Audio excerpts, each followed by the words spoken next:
Welcome to the Pandemonium Witches podcast, where the ADHD has just a touch of the tism, where the true crime is just as scary as the hauntings and unsolved cases, and the hosts never stay on topic for long. I'm Kat. I'm Rachel. I'm Em. And I'm Meg. We are the Pandemonium.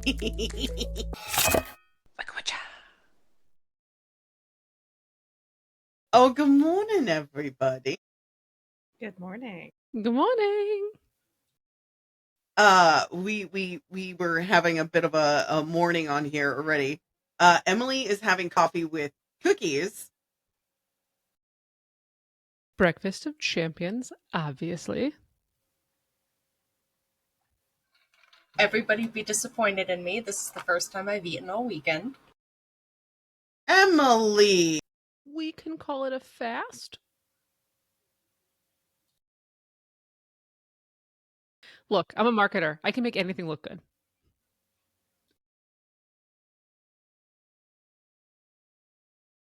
Okay, I was about to say, is it just me or is, Meg not moving?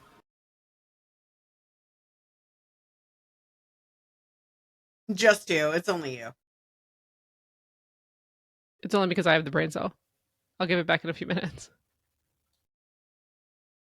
Is that why I haven't eaten all weekend? It's because you've had it? Yeah, I remembered to eat this weekend. Well, thanks for the impromptu fast. Sorry. So, if you guys don't know by now, this is Halloween. Today is Halloween. Happy Halloween, you feral party possum spooky bitches.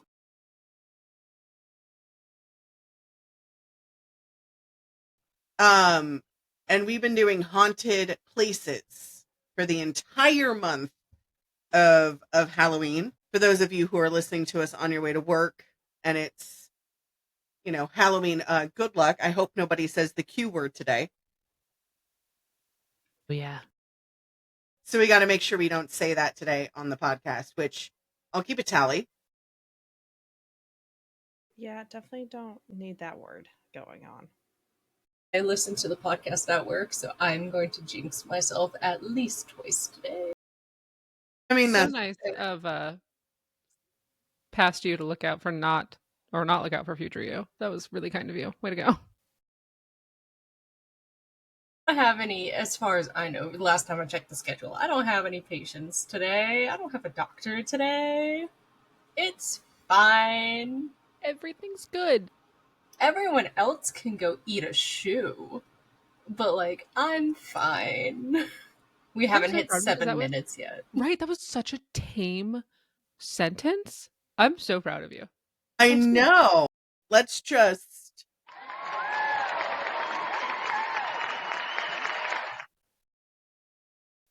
Also, are we talking like old school shoes that were like just made of straight leather, or like new shoes that are like not?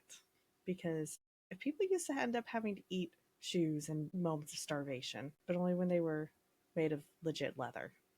Leave it to you to make it creepy. And we care about nutrition. I So we'll go was with old shoes. Random facts of the day with I Rachel. was thinking old school shoes because the straight leather, but then you mentioned new school shoes, and I'm like, wait, new shoes have chemicals in them. Exactly. So maybe the people I don't like can eat the new shoe. And there's the feral. Well, as you guys know, we're ending season 1 with today's 13th episode of Halloween. I think we've done a great month. We don't know yet, but I think we have. We have aspirations of greatness that we will hit. It's fine.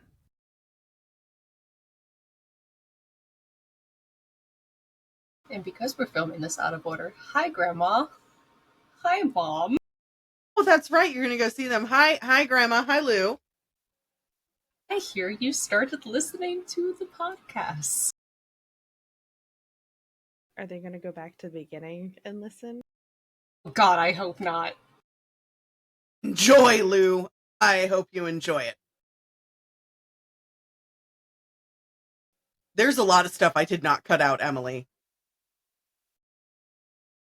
This just in, at 28 years old, I'm grounded. Little bits of Honestly, lore sprinkled in here and there. right. And I don't know that I would hate being grounded at my advanced age because it sounds kind of nice. What's funny is my mom would, do the same grounding for all of us. So my brothers, it was no TV, no phone, no internet, go to your room. And I was like, oh no. Right? Same. I was like, please ground me. Just I don't have to talk When to I anybody. got grounded, my mom made me interact with the family. She would send my brother to his room because he was an extrovert, and she would make me sit in the living room, call over the family, like grandma, grandpa, cousins, whatever, and make me interact with family. Because all I did was read and draw. I didn't hear half of that because all I heard was a truck going, yeah. No, A yeah, that loud wasn't a truck, cyber too. My truck. windows are closed. So Emily's mom would force her to be an extrovert and make her call the family over. I read that. Yeah, she would call the family over and, like, make me talk to family. Because all I did was read and draw, and I would sit in my room and stay away from people. She would force me to interact with people, and I hated it. Meanwhile, my mom, we got grounded. We got sent to our room and had to sit in one spot on the floor or like touching the wall. No reading, no toys, no TV, nothing. Couldn't go outside. We had to had our like I had to have my back against the wall at one point because I was going absolutely nuts. And we couldn't fall asleep either. We had to stay awake. So we had that in our family. It's called nose and toes. You stand in the corner with your nose and your toes touching the corner. I made her kids do it because they were over at my house. Emily was having some quiet time and we were just, I said it, I'm sorry, but we were having some time away from the house and Alan came over and hit me in the face. And my response was, what made you think that this was a good idea? And he's like, I don't know. And Raven's like, ooh, you in trouble? And I was like, you, first of all, shut up, go back to cleaning. Second of all, you get to stand in the corner. And I put the thinnest book I had. It was like this big. It's Learning Runic. This big. Stuck it on his head. And I say, you stay in the corner for 10 minutes. Do not move. Do not look at anyone. Do not move your eyes. You are to look at that wall. Do not move. He moved. He got an extra 10 minutes added on. So for me, it was like my back was just up against the wall and I was just kind of sitting there. So that way I was touching something, but because otherwise I was going to go insane. My kids have it so easy. I just had a wooden paddle that was like 2 inches thick, made of straight oak wood, that my dad drilled holes in for aerodynamic. It was on top of the fridge, and whenever we got in trouble, they didn't even have to use it after we turned like 10 because we knew they would just reach towards the top of the fridge and we're like, I'm sorry. We keep our fly swatter on top of the fridge, not our holy paddle. We keep our fly swatter there too. You know, looking back, how Really wish they would have misgrabbed. So my mom hit my brother with her favorite wooden spoon and split it. And she was so mad. But like we would get hairbrush if we didn't get just her hand because she learned her lesson with my brother about not using a wooden utensil on his backside because she broke her favorite one and she kept it for years. Like because it was still her like a favorite. trophy. No, she would use it for cooking. Like she sanitized and everything and kept using it in cooking. She just No, it was I mean, then again, look at your garage and how you've been cleaning it, and your mom doesn't throw away shit, man. I I mean, I mean, But can't say also, much. I used Cat's abuela's spoon. so I have a wooden spoon. It's mainly only for cooking pasta, and it's to put over the pan, which we found out with our new induction burners we can't use it. It still boils over. But it's a slotted spoon. And my grandma had, those old Mexican, Latin American giant big spoons. Emily's seen the photos, and it's me sitting at the table, and I'm looking terrified, and Grandma's cooking, and you see her arm reaching up, and it's because I did something stupid, and Grandma is reaching for the spoon, and I know better, and I just sit down, and I act small, and nothing happens. But it was about the size of my arm, and the spoon portion was this big. No holes. Just, yep. And that's on growth, is that we don't do that anymore. But besides the point, I have enjoyed this season, and I found out seasons only have 50 episodes. So next season we're going to do it a little differently. We're not going to do over 100 episodes for season 1. What was your favorite episode from all of the seasons? Or from all the episodes we've done this year and last year? I have to pick one. Yeah, Well- that's gonna be hard. Let's do top 3.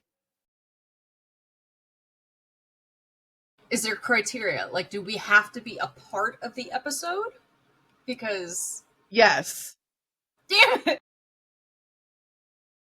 we're 11 minutes. It's okay. I can say it. We're good. We're good. Fuck.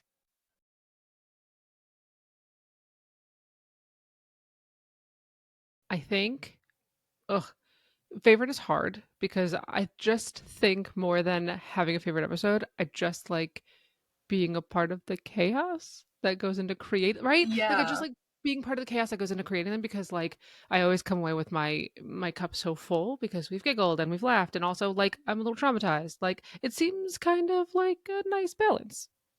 And for me, it's not even like favorite episodes. It's like favorite quotes. Like, why is it always arsenic? I have a board for it now. Motions to the counter. Or just the like thanks, I hate it. Like had a great time, hated everything. Like that's the kind of the Billy vibe. Mays here, you know. Shooting I have star. I have a picture I drew of Kat. I've got to send it in the chat. And it's Kat. I drew her dressed up as Billy Mays with like a ball, like a really terrible ball. It says Billy Mays here. I'm making stickers of like all my favorite quotes. So I've got one of like, excuse me, Rachel like freaking out over a bottle of arsenic, and it says, "Why is it always arsenic?" Okay, but for real, it's always arsenic. She'll start researching something and she's like, I found this topic and it's so fascinating. And then I get a text at 2:13 in the morning. Why is it always fucking arsenic? Because they've caught on to whatever the freezer stuff is. What is that? Antifreeze? That one. Freezer stuff? Good God. I haven't had all my coffee today. It's fine. Why is it Antifreeze. that I know this stuff? Do you want some of my coffee? Speaking of our listeners, cookies. have you set up your hydration station? And take your meds. I re-stickered my water bottle, and surprise, surprise, it's all books. And my favorite one is at the bottom, and it says plot twist about more books. Well, I should probably resticker my. That's where that went. I need to resticker my water bottle. I'm ordering a vinyl sticker for my cup, and it's a name plaque sticker, and it says, "Hello, my name is Maud." Nice. Did I show you guys this, by the way? Also, if our listeners don't have something like this, highly recommend if you go to concerts and stuff. This little thing right here, you scan it, and it pops up with all of your medications and your what is it called? Allergies? That, but also what else? Full history? Thank you, because like these are my top 2 medical history, like the big 2, you know, whatever. But they scan this and it pops up with everything. So like if I can't talk for some reason, this has everything. And then on the inside, I'm keeping it way back here so you guys don't see everything. It has emergency contact info. Highly recommend getting something like this if you don't like necklaces, because this is really nice. I forgot it at my last con and I was very sad because your girl had a skeezer and it freaked out a lot of people. Yeah, they usually do. Also, could you drop the link in the chat? Absolutely can, because this was from Etsy. We love that. We support small businesses. Right? We love small business support. Let's do it. So Speaking of small business, I've been talking with Rachel about finding out how we can have merch, and I've decided on a few different items. So we're going to do a regular tumbler, like a plastic tumbler, coffee mug, hat, tank top, crop top, and a regular t-shirt in men's and women's. But this way, because Michaela's like, where can I get a shirt that has your logo on it? And I was like, let me get back to you on that. But are you guys ready to find out the final place that we're visiting for this month? But yes. I'm enthralled with it. So Meg, you remember the first episode of October we did the West Mesa missing? Yes. Do you remember where that was? I'm sorry. I'm not a geographer. No. I don't remember what I had to eat yesterday, and I'm the one who ate.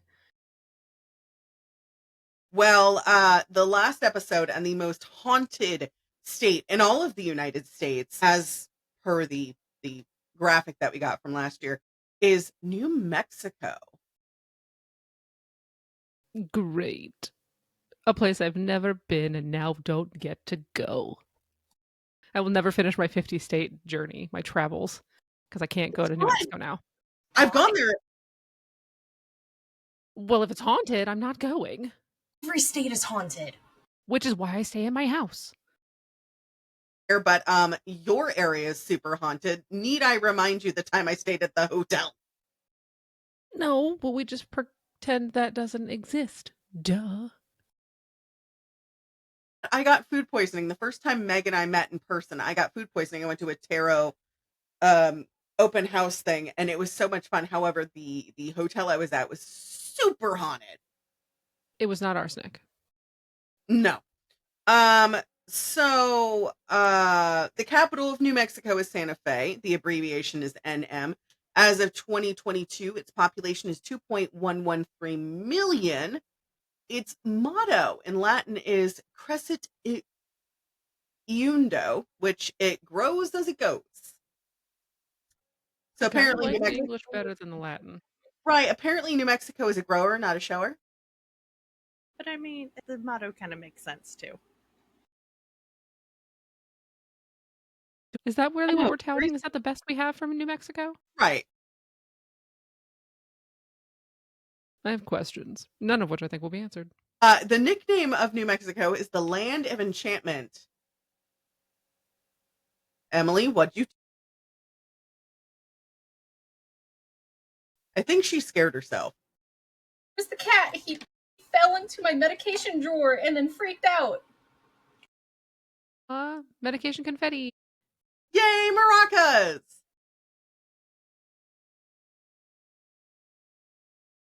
Okay, so the state flower of New Mexico, ironically enough, is the yucca flower. And the state bird is the roadrunner. Yes, meep meep. So I have a lot on New Mexico, mainly about the Native American tribes and the, of course, colonizers. The Native American tribes are Apache, Zuni, Navajo, and Pueblos. Believe it or not, there is a native tribe called Pueblos. 1540 Spanish explorer Francisco Vasquez de Coronado, which I learned about because he decimated an entire tribe out in California. Disintegrated. I mean, the word still works. He Thanos snapped them. Anyways, he came to the area to search of cities made of gold that were rumored to exist in America.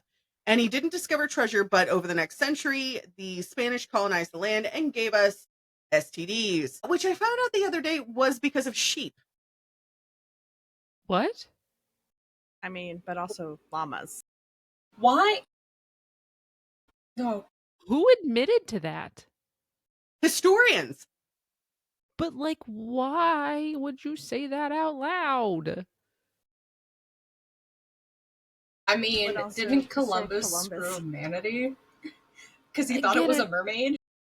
Yes, and also that's how, like, I think syphilis got back to, or chlamydia got back to Europe, was because he brought it back. so much in these. Like, it's not things I didn't know, but I just it was one of those like you learn it and then you tuck it away because you're like, I don't really want to consciously remember that. And then you say it again, and here we are. The more you know, shooting star. This is Meg, the meme I just put in the chat. This is Meg right now, currently. So in 1821, Mexico declared its independence from Spain, and the area became a part of Mexico. But after the United States won the Mexican-American War in 1848, New Mexico began to form and became a state. So Question: why is it that every time we conquer something, we call it new something? We like just take that name and say, "Hey, we're gonna make it new this." We're not even original enough to like come up with our own shit. New England, New Mexico. That's what I'm saying, though. It's like, hey, we conquered you, and also we're taking your name. Because we're colonizers, babe. I know, but it's Well, but just also, annoying. so some of the areas that got labeled new, little tidbit, was because the primary people that were settling there, they colonized it, were from that specific region, and so they made it a new little whatever. That's why like there's little Tokyo and like those things, because the people that settled there, colonized there, were from that specific region. That makes more sense and sounds better, but at the same time, like, we lack originality in a lot of things. Does it really? Like, No, but I'm trying. okay, that's fair. So New Mexico is the country's top producer of perlite, which is a type of glass used in forbidden cotton candy, i.e., insulation, and gardening. Forbidden Just cotton candy. right. I love that. I was like, there's cotton candy that's bad for you, but I get it now. I mean, Yeah. technically, all cotton candy is bad for you, but because straight sugar. I mean, as somebody who doesn't eat a lot of sugar except for like what's in my coffee, I love cotton candy. But about half, no, I skipped ahead.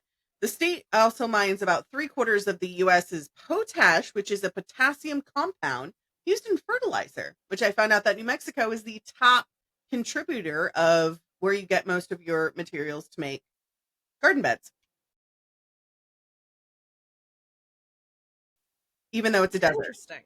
Yeah, most of it's a desert. So I'm like, how do they get all this topsoil? Wouldn't you like to know, weather boy? Excuse the fuck out of me. I would.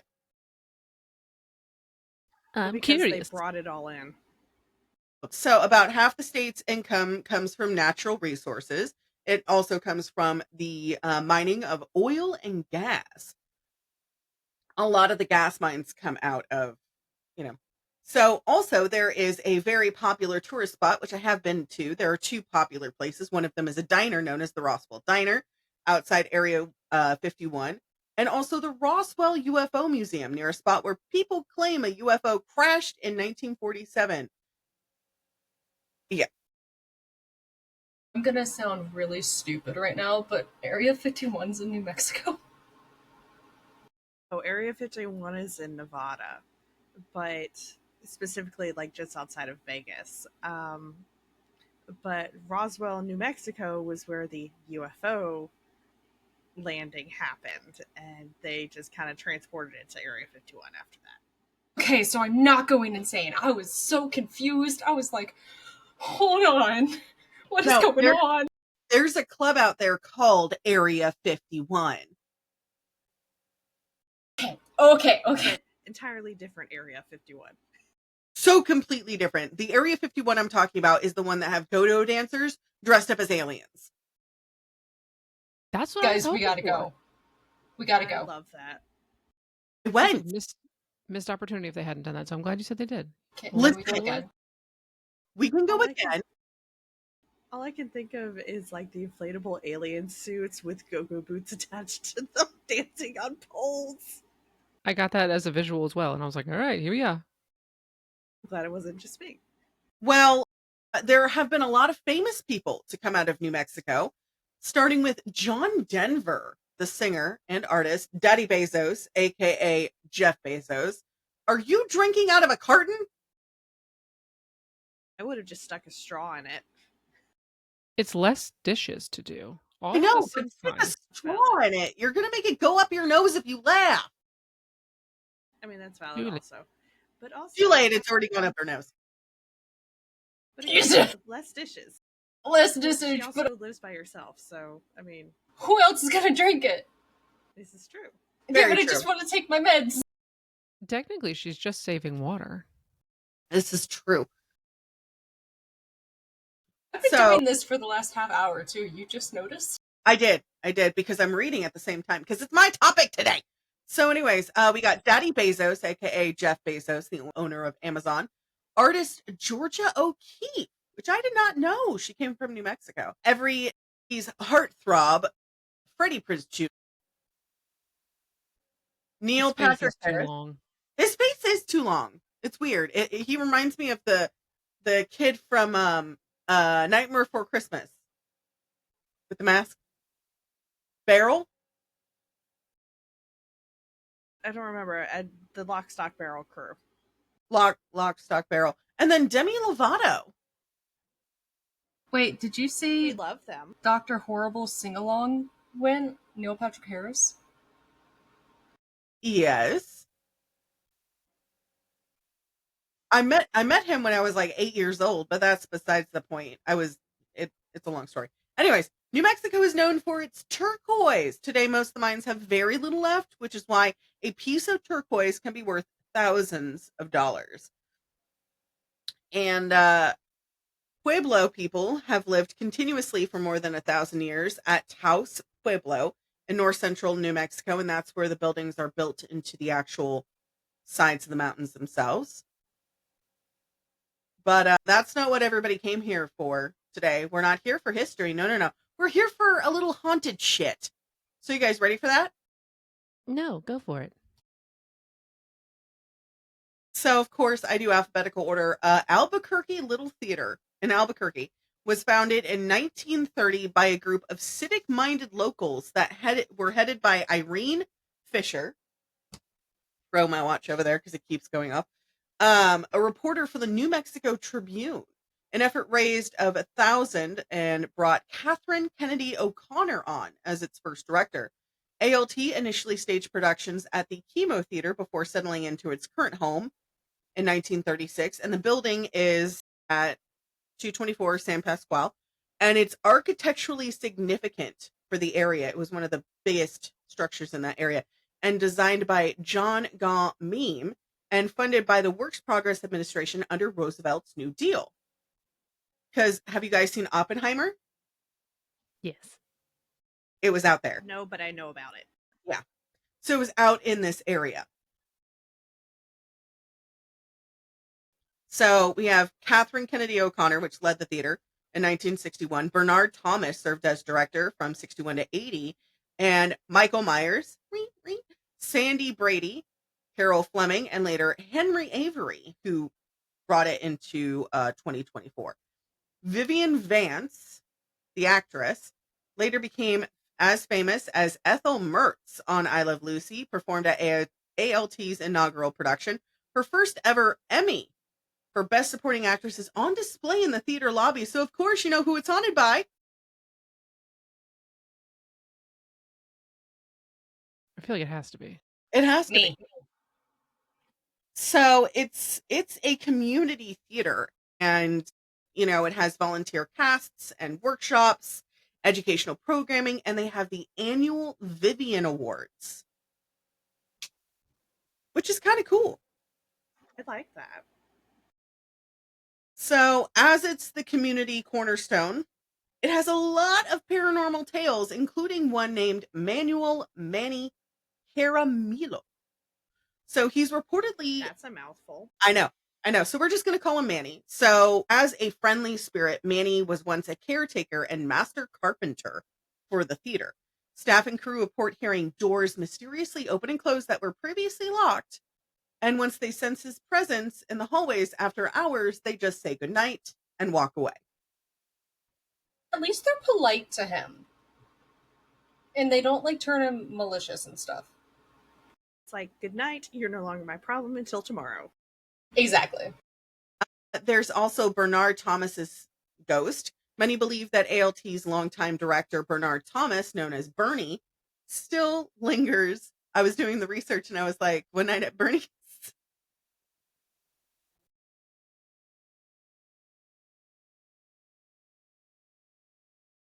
So, one paranormal investigator, Cody Polston, learned that some believe Bernie's ashes were placed beneath the stage per his request, and his spirit continues to make fleeting appearances, often out of the corner of your eye.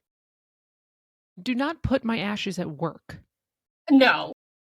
Right. I hope his ashes aren't there for his sake. I'm pretty sure it's just like he loved the theater so much he's there. Dear God, tell me they did not find ashes. How would they know? They look like dust. Yeah. So, of course, it's been investigated, and it has been with our lovely Bagel Hands. They hosted the first ever ghost hunting event in 2019 for its 90th anniversary. And they invited a ton of paranormal investigators to come out and explored the entire place with EMF and EVPs. Cody Polson noted that the staff saw figures near the box office or in the dressing rooms that disappear before you can actually take a straight look at it. He describes all of the ghosts as friendly or benevolent and is loved by the entire community. So that's good, right? These are great notes, and if we just continue on this vein of haunting for spooky things, I'm in. I don't like that face. Well, I don't like that either. so on with it. the next is the Albuquerque Press Club, known as the Whistly House, in 1903. So, of course, it was owned by a family first. It served multiple roles. Parts were rented out to TB patients who were recouping nearby. Designed by Charles F. Whitsley, who was an architect. The building was completed in 1903. It's Norwegian vernacular style log construction, rough exteriors, completely out of place for New Mexico because it's a log cabin. I love you, Emily. In 1920, it was purchased by Arthur B. Hall, fulfilling the romantic condition for Clifford Hall, Clifford Hall only agreed to marry him if he bought the house. Clifford remained through 2 marriages and divorces, living there until 1960, making nearly 40 years of occupancy. Yes, you heard me correctly. Clifford and Arthur, 2 men. I was like, her name is Clifford. I'm excited about this. No, They were roommates. yeah, they were roommates. Sure, call it what you will. Love Yeah. is love. Yes. So from 1960 to the early 70s, the building functioned as a frat house before the Albuquerque Press Club moved into around 1973 to 74, making it their clubhouse or a private social club, as it were. So, yes, you heard that correctly. A frat house. We love a good frat. I don't know that we do. I Good. went to college. A good frat. There was an all boys college down the street from my school. I don't know that there were Some many of good ones. them are okay. Are they? The ones in Gainesville, there's like one good one because in order to get in, you have to have like a crap ton of like charity hours. Okay. The ones in Farmville, maybe not so much. The ones in San Jose, I had to tutor, not so much. I mean, the Jungle Juice was good. Not I the do jungle have juice. as Josh calls it, the grog. Yes. Oh, doesn't that stand for something? I feel like it does. Like, there's a couple of different meanings to it. Google's He just says furiously. it's called the grog. So if you guys want to Google that, go ahead. So the structure is listed on the New Mexico State Register of Cultural Properties since 1975 and is part of the Hooning Highlands Historic District, designated in the National Register of Historic Places in 1978. It was also designated as a local Albuquerque city landmark. So, of course, we got some ghosts. First is Mrs. M, the gin loving ghost. First time I've ever done research on an alcoholic ghost. Good for her. Grog, okay, is a term for an alcoholic beverage or specifically a liquor mixed with water. It can also refer to a hot drink made with liquor, water, lemon juice, and sugar. I feel like there's an urban dictionary because I heard that there was like it stood for something. It's like gallon something something something. Wait. So grog was created to be a good way to make sure sailors drank water? Literally says, why do because- pirates drink grog? What Yeah, do we do with the that's where drunken it sailor? originally What do we do came- with the drunken sailor? What do we do with the drunken sailor early in the morning? Put him in the bed with the captain's daughter. Put him in the bed with the captain's daughter. Put him in the bed with the captain's daughter. Only if in she's the willing. morning. Yes. Yes. So do Well, you want the history? give me the history. Yes. So, following England's conquest of Jamaica in 1655, rum gradually replaced beer and brandy as the drink of choice for the Royal Navy. The prior ration of 8 pints of beer was replaced with a ration of 1/2 pint of spirits. In 1740, to minimize the subsequent illness, drunkenness, and disciplinary problems, the British Vice Admiral Edward Vernon ordered that the daily rum issue of 1/2 imperial pint, which is 284 milliliters of rum, be mixed with 1 imperial quart, 1100 milliliters of water, a water to rum ratio of 4:1, with half issued before noon and the remainder at the end of the working day. This both diluted its effect and accelerated its spoilage, preventing hoarding of the allowance. The mixture of the rum and water became known as a grog. This procedure became part of the official regulations of the Royal Navy in 1756 until the reduction of the ration to the tot in 1850. All right, then. Thank you.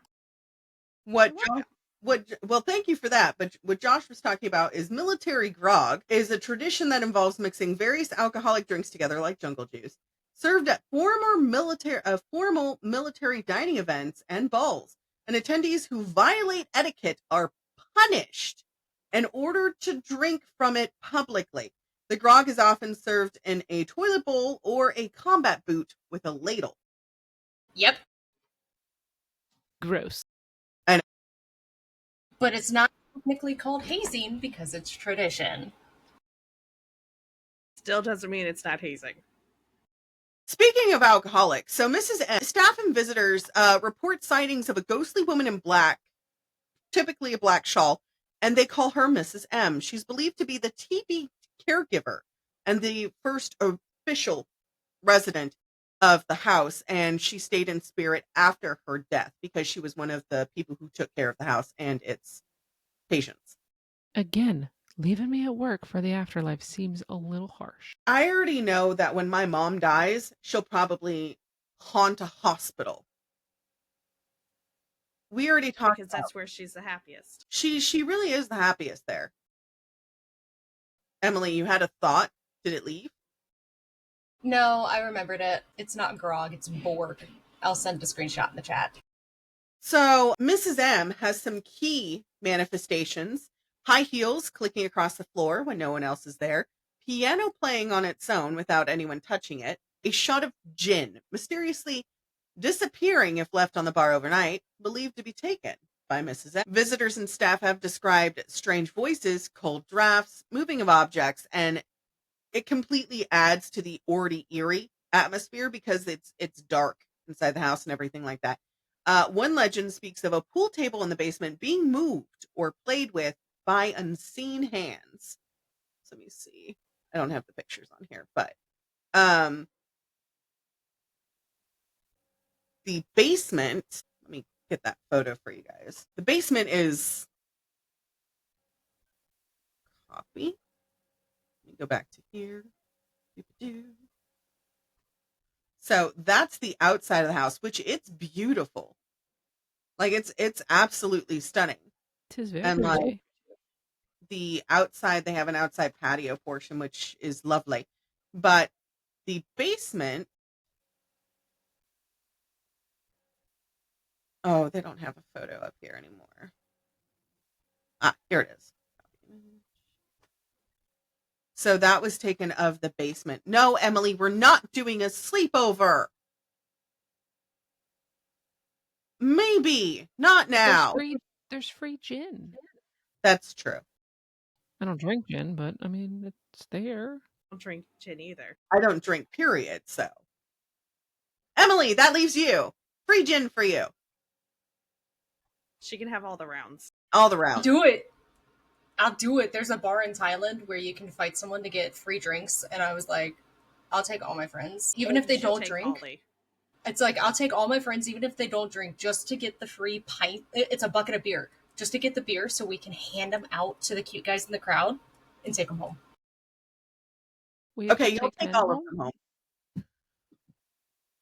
Oh no. Five Guys, and I ain't talking about burgers. Anyway. Please. They have great fries. They do have great fries. Rachel, I wouldn't know because peanuts. peanut oil. Yeah. Right. I did find out what their seasoning is, so I can make it for you when you come to visit, so it's fine. So on a local forum on Reddit, because of course I went there, subreddit for Albuquerque, a former bartender stated, quote, "The Albuquerque Press Club is definitely haunted," definitely was in all caps. "Bartended there for 4 years, many very late nights closing down that building. I heard and saw some weird shit."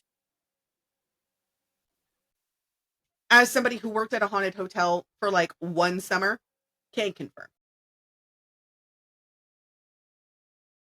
So we talked about Oppenheimer very briefly.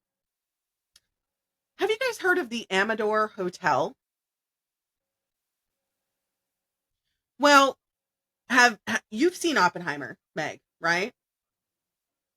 Well, I watched it. Josh told me it wasn't going to be 3 hours. It indeed was. It 3 is very hours. much 3 hours. He said, "No, it's short." He said, "You sure about that?" It was closer to 4 hours. He was too stunned to speak. The only way that it would have been shorter was if it was literally the Cliff Notes. I'm sorry, say that one more time. The only way it would have been shorter if it had been the Cliff Notes. No, not you. He was screaming at me, trying to say something for the podcast. Hold on. One more time, Joshua. I didn't realize it was that fucking long. Yep, there you heard it. A lot happened. A lot did happen. What did he say? It was I didn't realize it was that fucking long. The only thing short about that movie was the lifespan of the people involved. I was going to say the credits, but you know. It's true, and it's all because it was a bad time. It was war. Not very many good things happen in war, although I do have to say the Monuments Men. Yes. I was about to say, but it's also currently a bad time. So, Yes. I'm So just saying a prevalent bad time. the hotel I'm came finished. about. You're famished? No, I'm finished with precedented times. Or unprecedented times. I'd like to return to the precedented, please. If you're famished, do you want some cookies? Yes.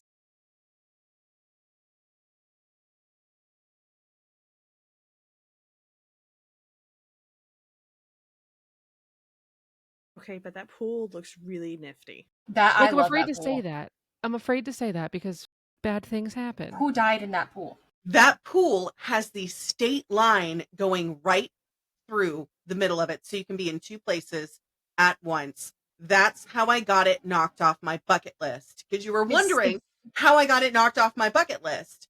Is that dark line in the middle? Yes. And they have one in Las Vegas too, which is the Las Vegas, California, Nevada, California, and one other state. And you can I was stand gonna it. say, it's definitely not in Vegas.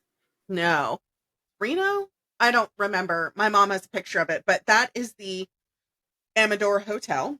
It was built in 1866 by Don Martin Amador as a single-story family home located on the corner of Water Street and Amador Avenue. It also served freight drivers as lodging because they would drive stuff. In 1878, the Amador family moved across the street, and the original house was converted into a rooming house and hotel.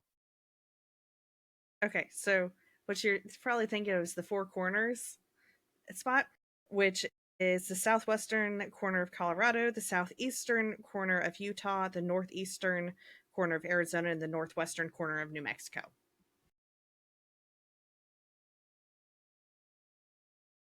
That's the one where you can be in, like, what, 4 states at once? Yes.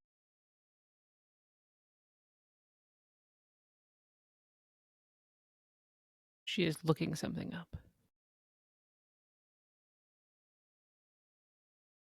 There is reading happening. I can see it with my eyeballs. Okay, so the one I was thinking of is a tri-state monument in the U.S. marking the borders of Utah, Arizona, and Nevada. Yeah, so I knew it was there. Okay, you know what I'm talking about, but I have not gone to the Four Corners yet.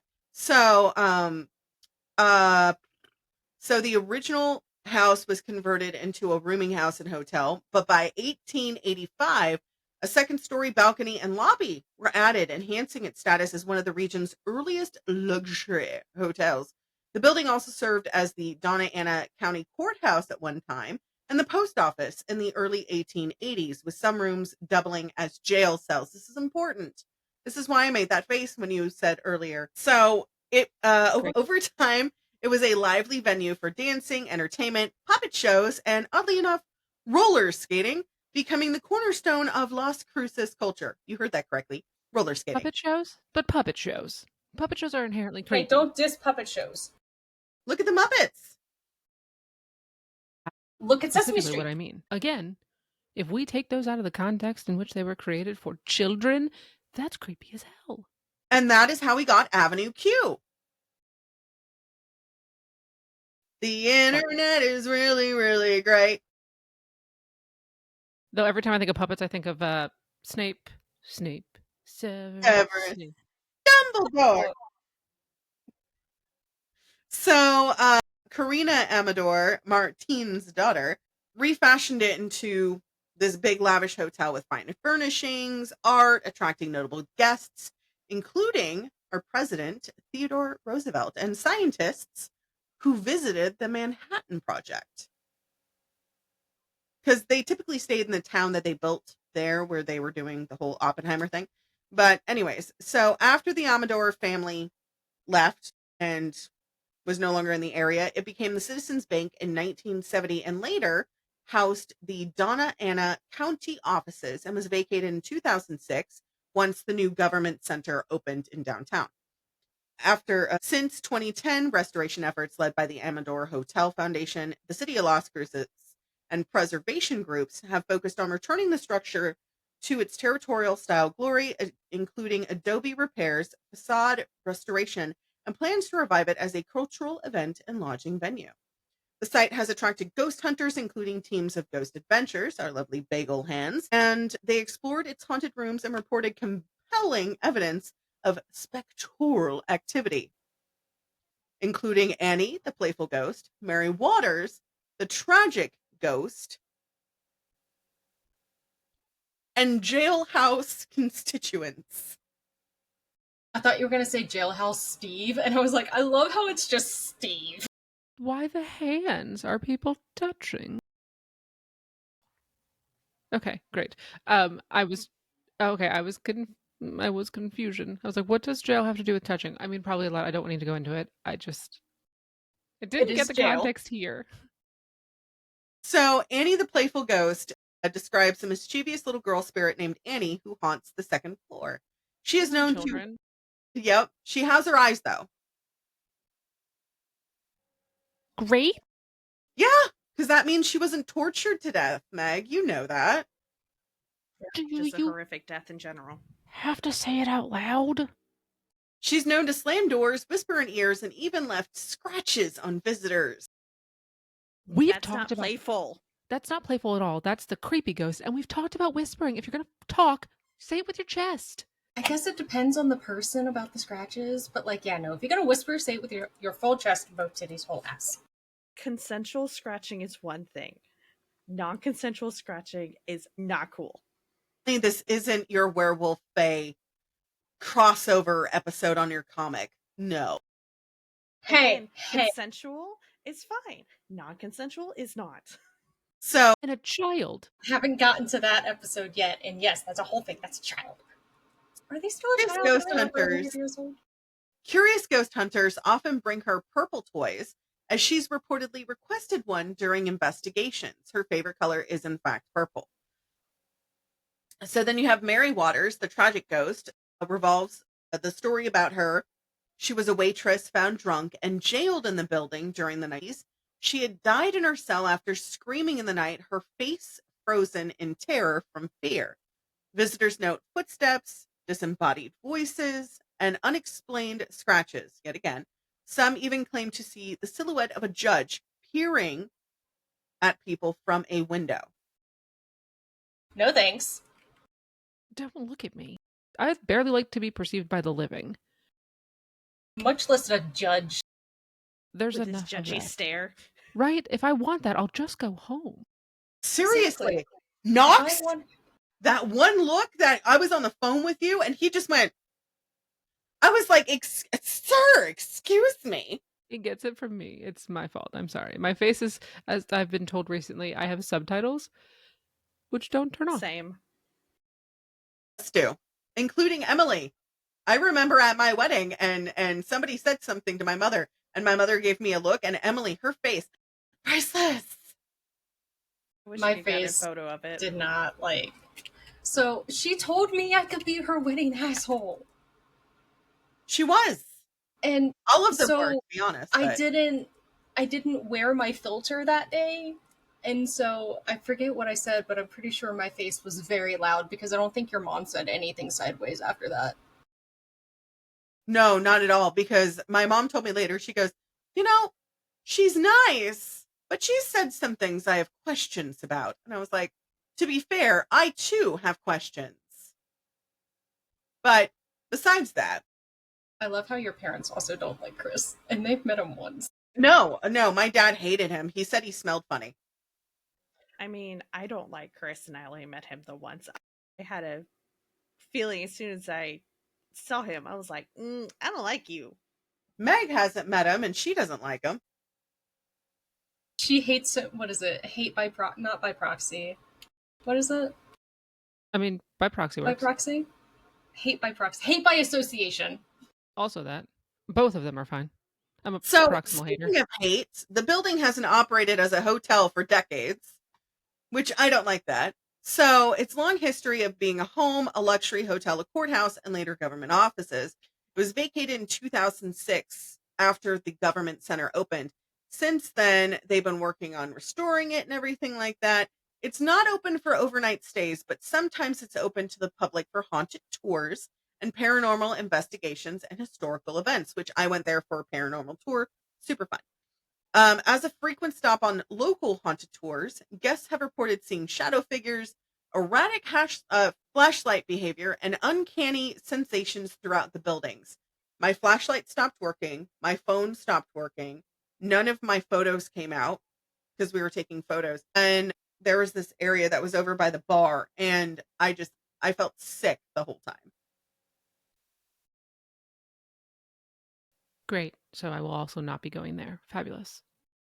I got you. Okay, so next on our New Mexico stop list, we have a canyon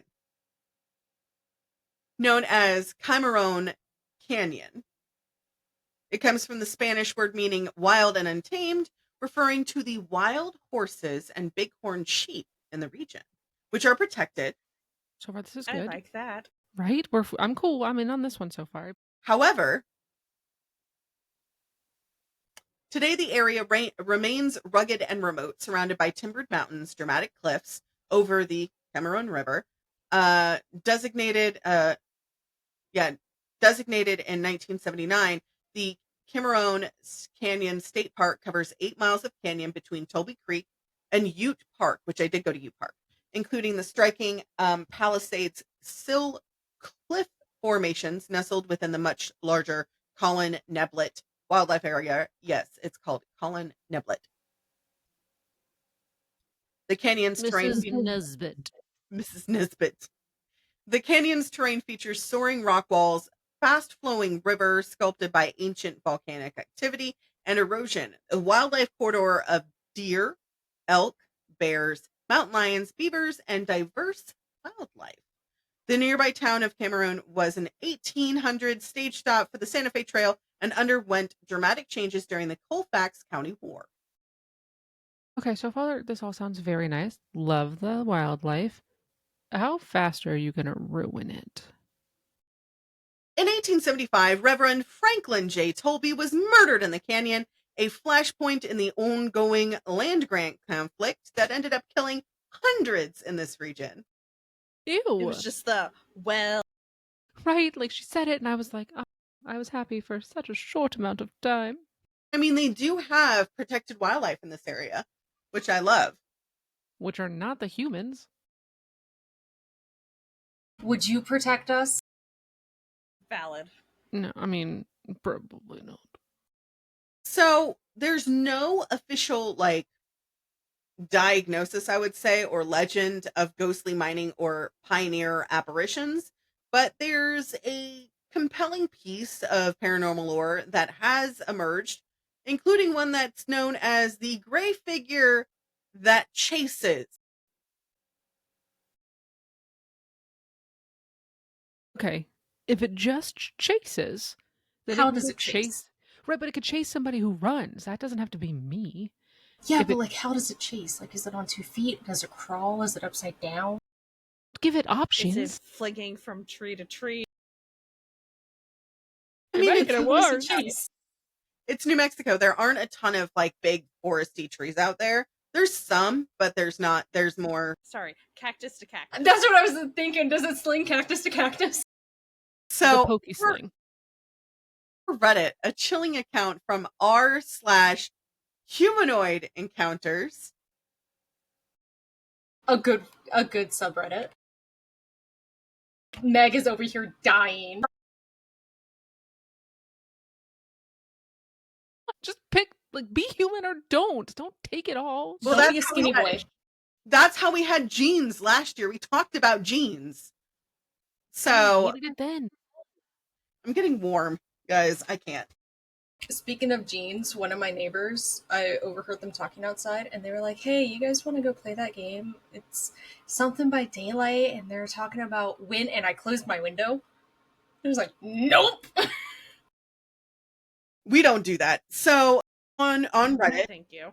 per the r/humanoid encounters, it recounts a couple hiking in the Cameroon Canyon at night. They encountered a large gray figure, far larger than a bear and larger than a human, chasing them down a trail, accompanied by a bizarre, deep sound that was a blend of sheep, goat, and ram. After fleeing, they noticed later a man on horseback near their trunk, someone that they had never seen before and did not see after. No. Can you say that again? I think I misheard you. No, you heard me correctly.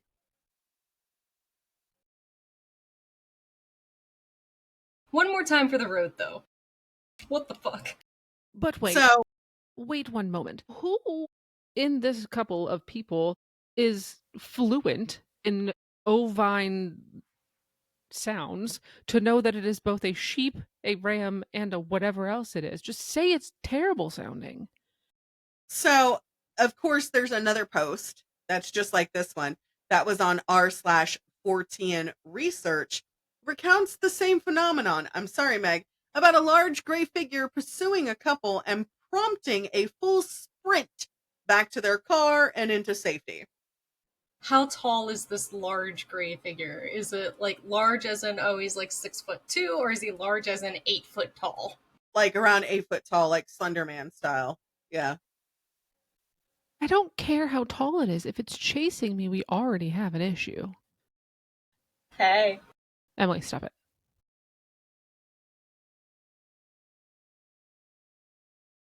Okay. There has to be a line. And if it's not ovine tall gray things that chase, where is it? In the ground, buried. In hell. And I brought a shovel. Well, technically, I brought a spoon. Of course, along with the gray figure, there is also the ghost of Blackjack Ketchum, who was an outlaw executed in 1900. He is said to be appeared headless, wandering around aimlessly, searching for his head. Could be anybody. He doesn't have a head. Is he looking for, like, is he looking for Pokemon?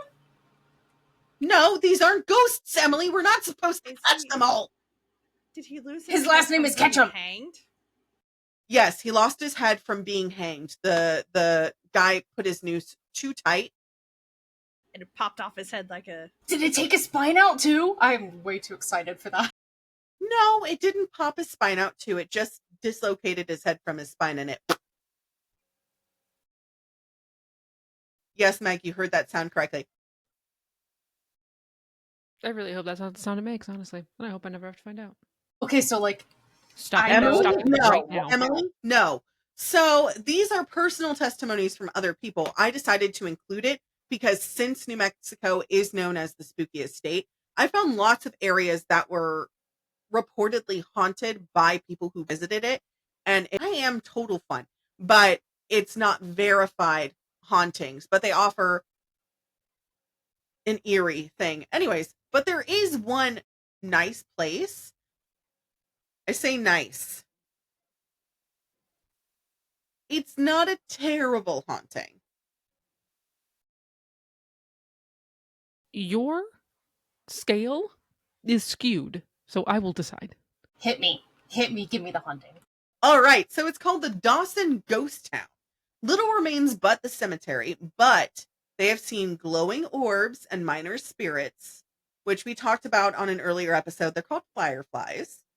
It is a thing. The town, John Barkley Dawson, he was a rancher. He purchased the land in Veramijo Valley around like 1860s, 1870s from Lucian B. Maxwell and began ranching. So in 1901, he recognized rich coal deposits and he sold most of the land to the Dawson Fuel Company for around, Emily, search up this title. So 1901, $400,000. What would it be worth now? That's a lot. The 137-mile railroad connected to the mine in Tucumcari, Tucumcari,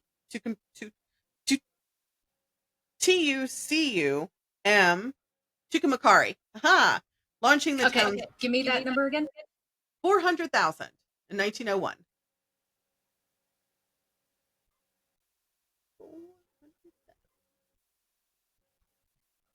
$1 billion. Pretty fucking close. So my calculator only goes back to 1913 because I guess that's when they first started inflation and shit. Okay. Damn, I wish I had $400,000 from back then. $13,222,510.20 as of August 2025. And 20 cents.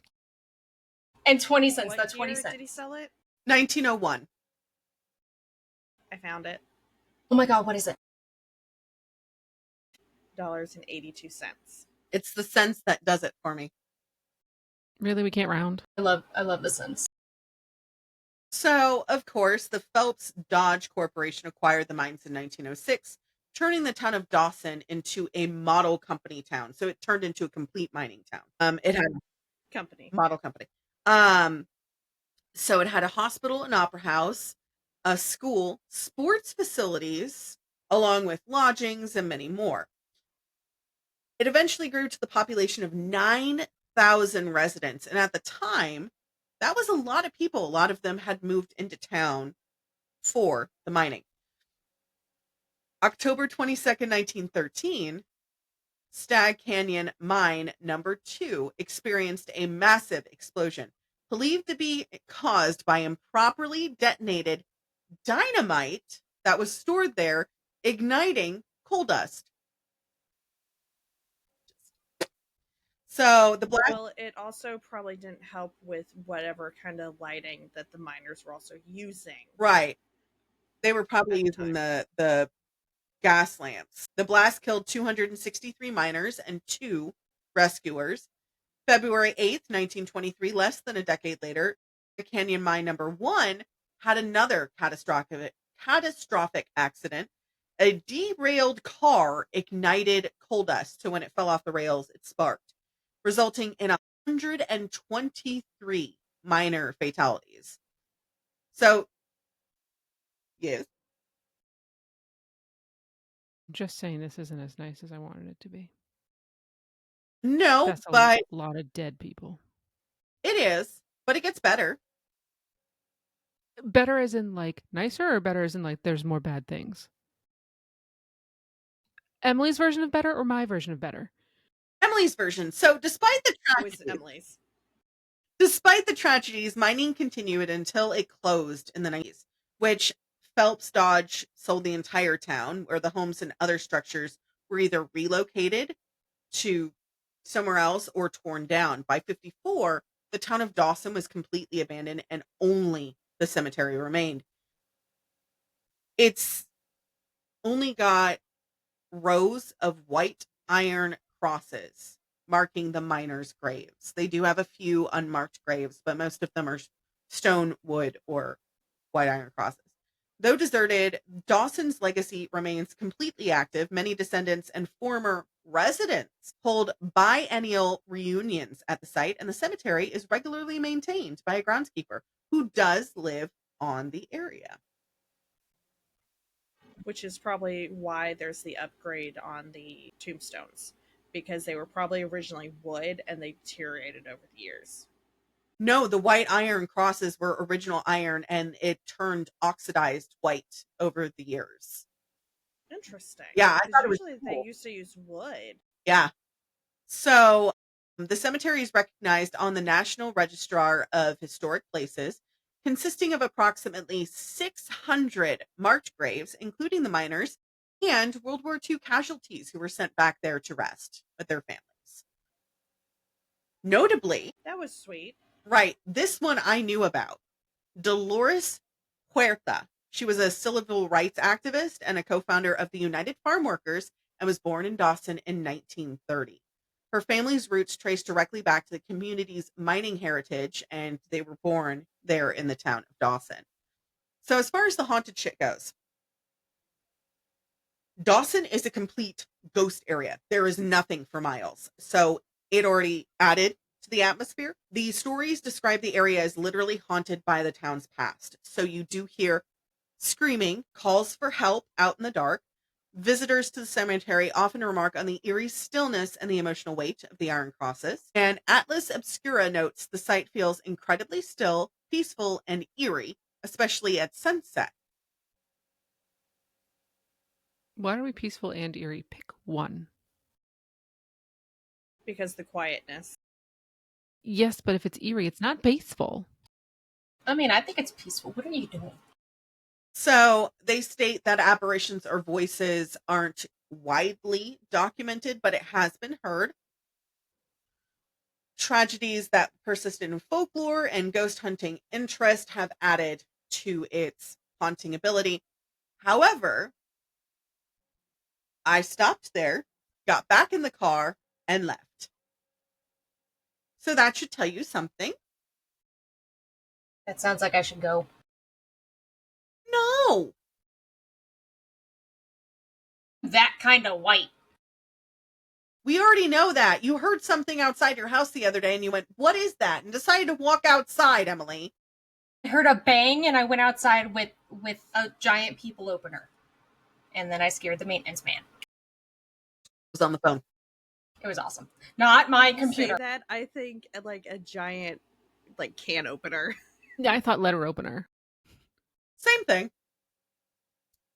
So next we have the Donna Ana County Courthouse and Jail. Always a jail.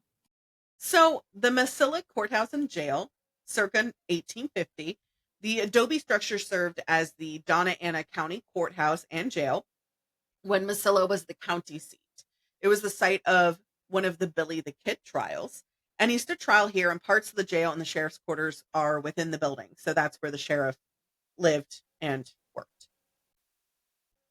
The building was later repurposed and eventually transformed into Billy the Kid gift shop located on the historic Mesilla Plaza. Because everybody needs to get their money. So the old Anna, and Meg's like, I'm waiting for it. The old Donna Ana County Courthouse in Las Cruces was constructed in 1937, designed by the architect Percy McKee in a Pueblo revival style funding from the Works Progress Administration, which was Manhattan Project, I think. The jail annex was added in 1969, housing a mix of inmates, including men, women, and federal detainees. This building served as the county's courthouse until 2008 and has since remained largely vacant, though used occasionally for tours and, of course, paranormal events. Federal detainees not male or female? Are they not men or women? They're both. They're a mix of both, but the federal Fair. detainees are like people who are transferring from witness protection or going into federal state penitentiaries. I just love that it was like men, women, and federal detainees. That other group. They're the aliens they Non-binary. keep at Area 51. Yeah, there you go. The go-go dancers from Area 51. So, as of 2021, there are plans to convert the old courthouse into a hotel, breathing life into the structure. Mike's like, I know it's coming. I just don't get why we keep putting people to sleep in places where not great things happen. I don't want to Well, sleep near the bad. Visitors have Wait, reported. there's more. But wait, Billy May's here. Visitors have reported shadowy apparitions, disembodied voices, cold spots, and touching. Knew the touching was coming. No more touching.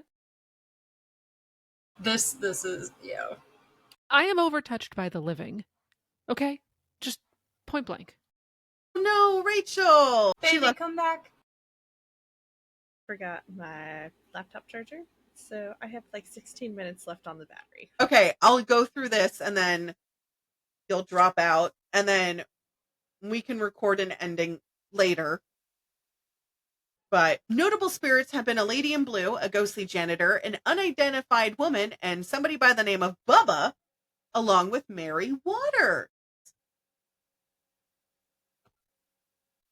who we talked about earlier. Hey, Mary's back. Welcome back, Mary. Mary's back. Welcome back, Mary. Come back. You can blame it all on Bubba. So, the lady in blue was said to be a juror who died from shock after a defendant was sentenced to death. Her spirit reportedly appears as a blue-dressed mist. The ghostly janitor was a former custodian who reportedly died on the job, was witnessed pushing a broom or producing footsteps in empty corridors. They've also seen his feet in dust as well, and the dust getting cleaned up. Dead at work again. Hate it. An unidentified woman, a mysterious figure, is seen walking the hallways, though her identity and backstory remains unknown. Bubba was a figure said to reside in the jail area. He is known as a friendly spirit, very nice, but pretty much whistles and is said to be heard singing. Mary Waters was the tragic figure believed to have died in a jail cell. Visitors report cold spots, slamming doors, and a hollow feeling of not being alone. Wait, so she died after she was doing all the helpful things with the TB people? And then she went to jail? And then she died? I hate that. That sucks. That's an arc. How dare you arrest a nurse for doing what she does? But, oh, wait, sorry. That was a 2024 thing. Anyway, continue. So the site has been featured on shows like Ghost Adventures and investigated by teams including Paranormal Research Investigations El Paso. Reports include shadow figures, menacing footsteps, disembodied laughter and singing, and voices captured on EV. We love evidence. Yep, we do. So you too can sign up to hunt for ghosts here in the courthouse and jail in Las Cruces with Southwest Expeditions ghost hunting tours. Take my money. With Southwest Expeditions, you can get guided tours and paranormal investigations, and you too can use EVP equipment to find your very own ghost. I don't need EVP equipment. I have a cat. And also, why does it sound like we're going like gem hunting or something? I mean, they have that there too, but I'll do that. You can do the other thing. I will go gem hunting. What happens if you're gem hunting and you see a ghost? Win it for me. So on Las Cruces forums on Reddit, locals mention that the courthouse's only current use is for ghost tours. Fair enough, I guess. Make you money. That being said, I'll be right back. Pee break! Pee break, pee break, pee break.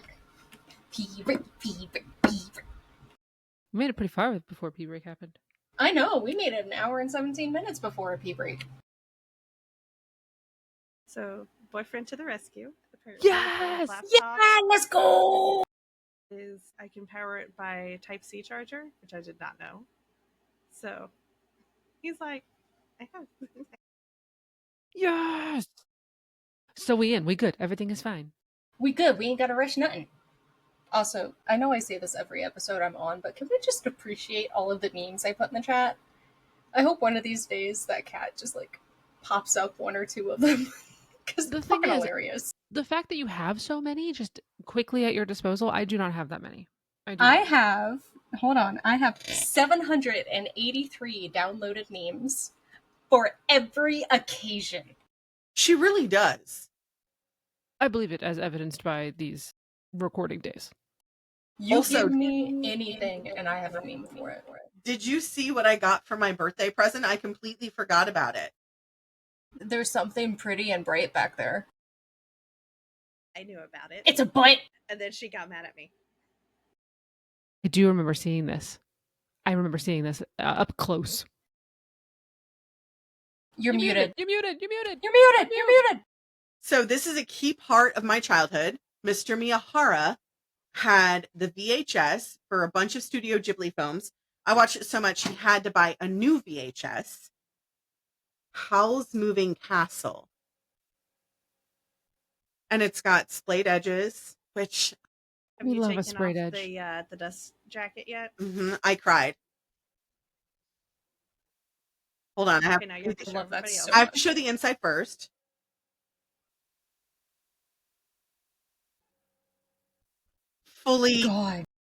Fully painted. So it's the what the inside of the house looks like, and then I'll show you the cover in a second. But like, it's an actual book, so people thought it wasn't. It was an actual book, and I found it ages ago at the library, and I read it so many times I broke it. But the cover is Hal's quite heartless, you know. So pretty. And he I love bought that it for so me. much. He pre-ordered it March. You pre-ordered it in March, right?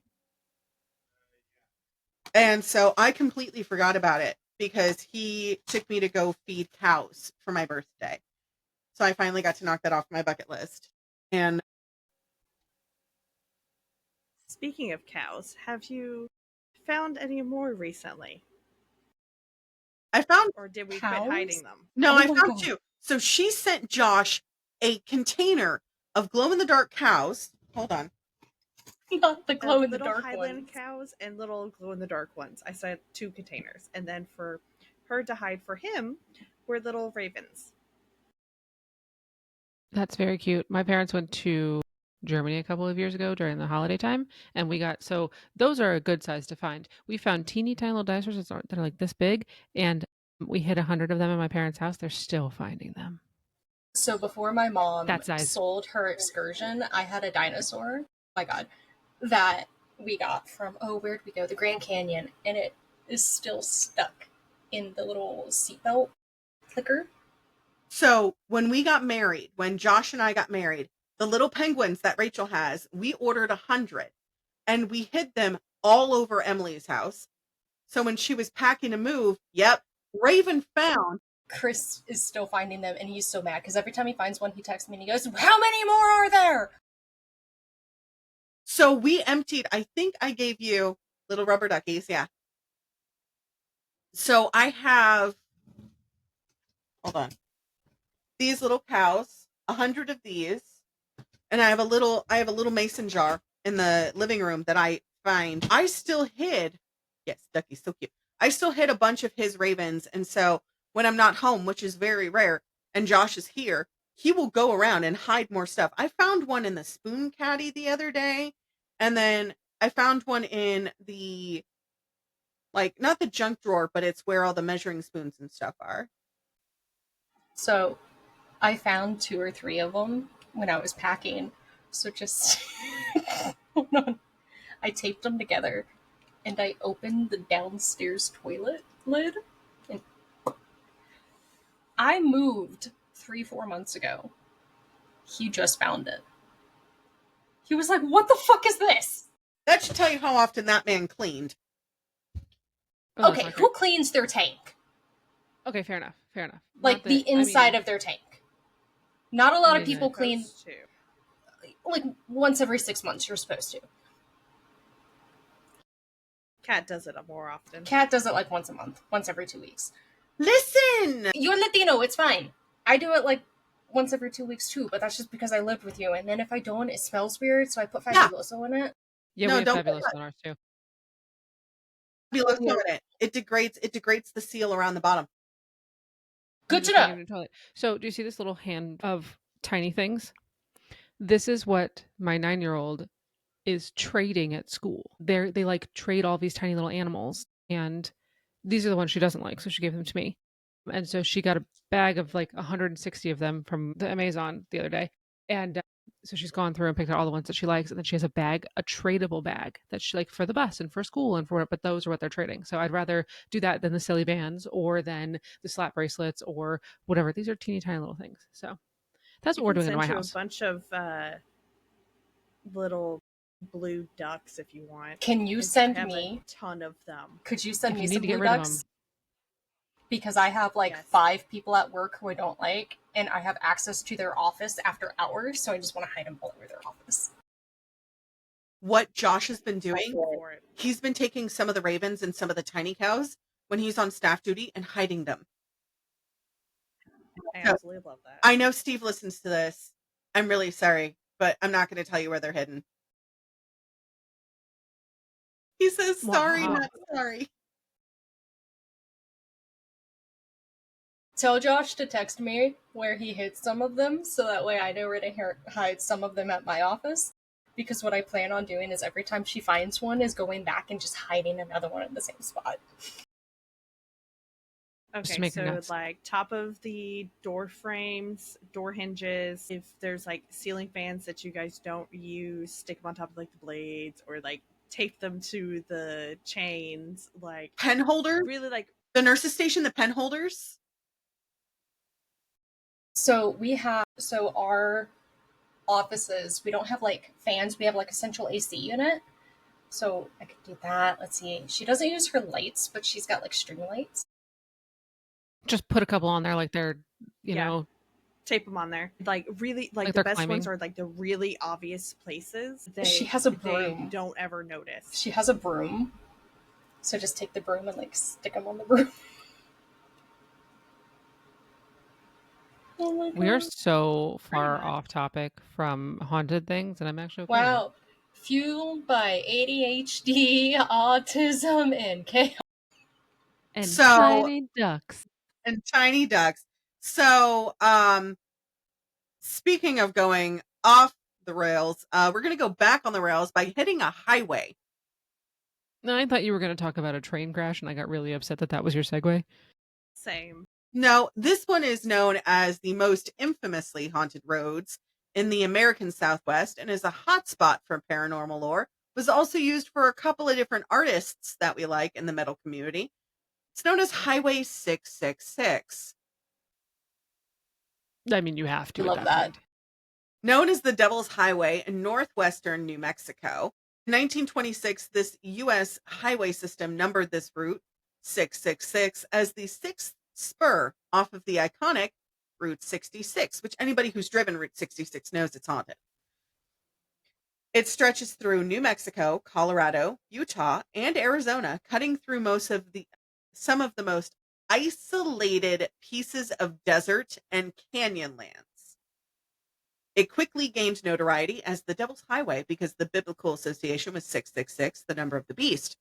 The road developed a dangerous reputation due to high accident and fatality rates, leading locals to believe it is indeed cursed. In 2003, amid public concern and lobbying from religious groups, it was renumbered to U.S. Route 491. Officials hoped this would shed its dark reputation, but legends remain. It's considered one of the most haunted stretches, and travelers report many unsettling phenomena, such as the satanic sedan, hellhounds, disappearing semi-trucks, Jean's territory, and of course, Rachel, what is our favorite woman wearing? Lack of color. What? White. Besides the Blanco, a satanic sedan? Like the Yes. car? Also, you keep confusing. Blanco is for men and Blanca is for women. If we're not going to be saying her name, it's fine. It doesn't matter what I say. It's not her. It's But- not her. But Hence the But the lack car? of color. But a car, like a sedan, like a car? yep. So the satanic sedan describes a phenomenon of a black sedan that speeds up from out of nowhere, chasing drivers, trying to run them off the road, vanishing without a trace. I hate that. Stop touching me. Stop chasing me. These are my only two things, really. Are you paying for my gas if you driving me off the road? Right? Are you going to do In the this repairs? economy? Give me your insurance. Are you going to pay my insurance deductible? Like, no. In this economy where gas is And- almost $4 a gallon? The increase on my insurance once you run me off the road? Absolutely not. This is very problematic for many reasons. So just immature. I love how, like, back in the day, people were more afraid of ghosts and spirits and all of that, and now it's like, if you're not paying my rent and you're not paying my bills, leave me the hell alone. Well, Frank and I got into an argument the other day and he decided to hide the remote. The remote always stays in one spot. It's on the middle cushion. So like we have a pillow in the middle of the couch and that's where we rest our arms and stuff like that. And it normally rests right underneath the pillow. Well, it's not there. It's not in the trash can that's underneath. It's not on the side tables. It's not in the side tables. No, I found it in the fridge.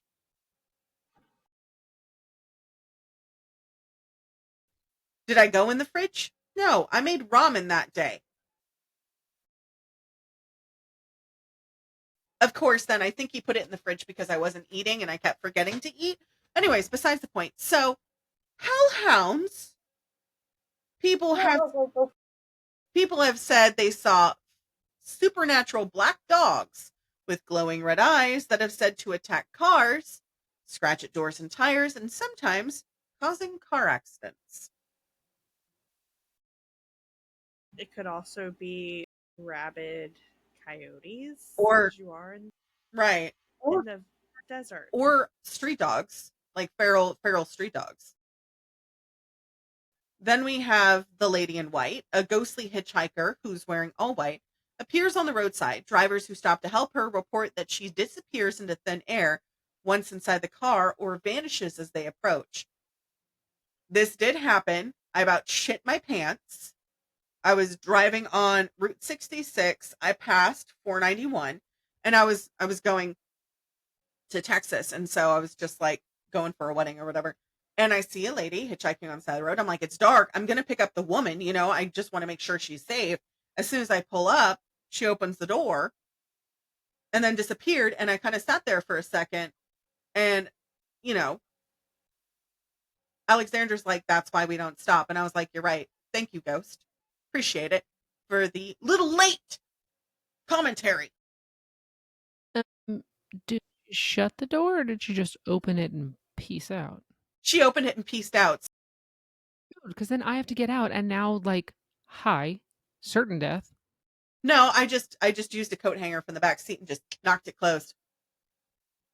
Anyways, disappearing semi-trucks. Some claims to see phantom 18-wheelers barreling down the road at them before they disappear into the night. It's terrifying. Also, everybody has seen the documentary Gene Ranch. I'll put the name here because we're not going to say it. This territory. I choose not to watch that show. Yeah, this territory is right next to it, and it cuts through the areas tied to the Navajo legend. Some stories link to sightings of Gene's, shape-shifting witches and Navajo tradition. And you can tell people about that. Let me mute myself. I wasn't sure because I feel like I've been talking a lot. Speaking of hitchhikers, fun fact, My friend Amanda, before she moved to Greece and got married, we love a good marriage, match made in heaven. We also love Greece. She drove and was leaving one town to drive about an hour and a half to another town. Saw this dude on the side of the road and was like, screw it, I'll pick him up. I said, hey, where are you going? He said, I'm going to this town. She's like, cool, I'm going to that town too. Drove him the hour and a half there, dropped him off. He said he was really chill in the car. Found out later that night on the news after he was arrested, like an hour and a half after she dropped him off, he killed 2 people.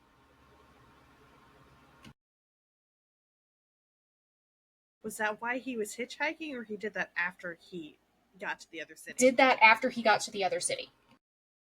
So he don't know what he was doing in town A, but she picked him up, said he was really cool in the car. Like, they talked a little bit and he was quiet. And then he was like, yeah, you could just drop me off here. I think it was in front of like a public library or something like that. And then like an hour and a half later, he offed 2 people and the cops arrested him. I told you about Kai, the axe wielding hitchhiker. I picked up on my way to Disneyland. It was like maybe, I want to say it was like 4 or 5, and he was on the Grapevine, which is a straight shot from there right to LA, Anaheim. And so I was like, hey, I'm driving to Anaheim. I just stopped to get gas. And he's just like, yeah, do you mind? And I was like, just put your bags in the trunk because the back seat has stuff in it. Like I got my costumes in the back seat. Yeah, so, and that probably saved you. It probably did, because he's just like, hey, you can drop me off here. And it was like maybe 2 hours down the road. We're singing to some rock songs, some country songs. It was great. We were having a great time.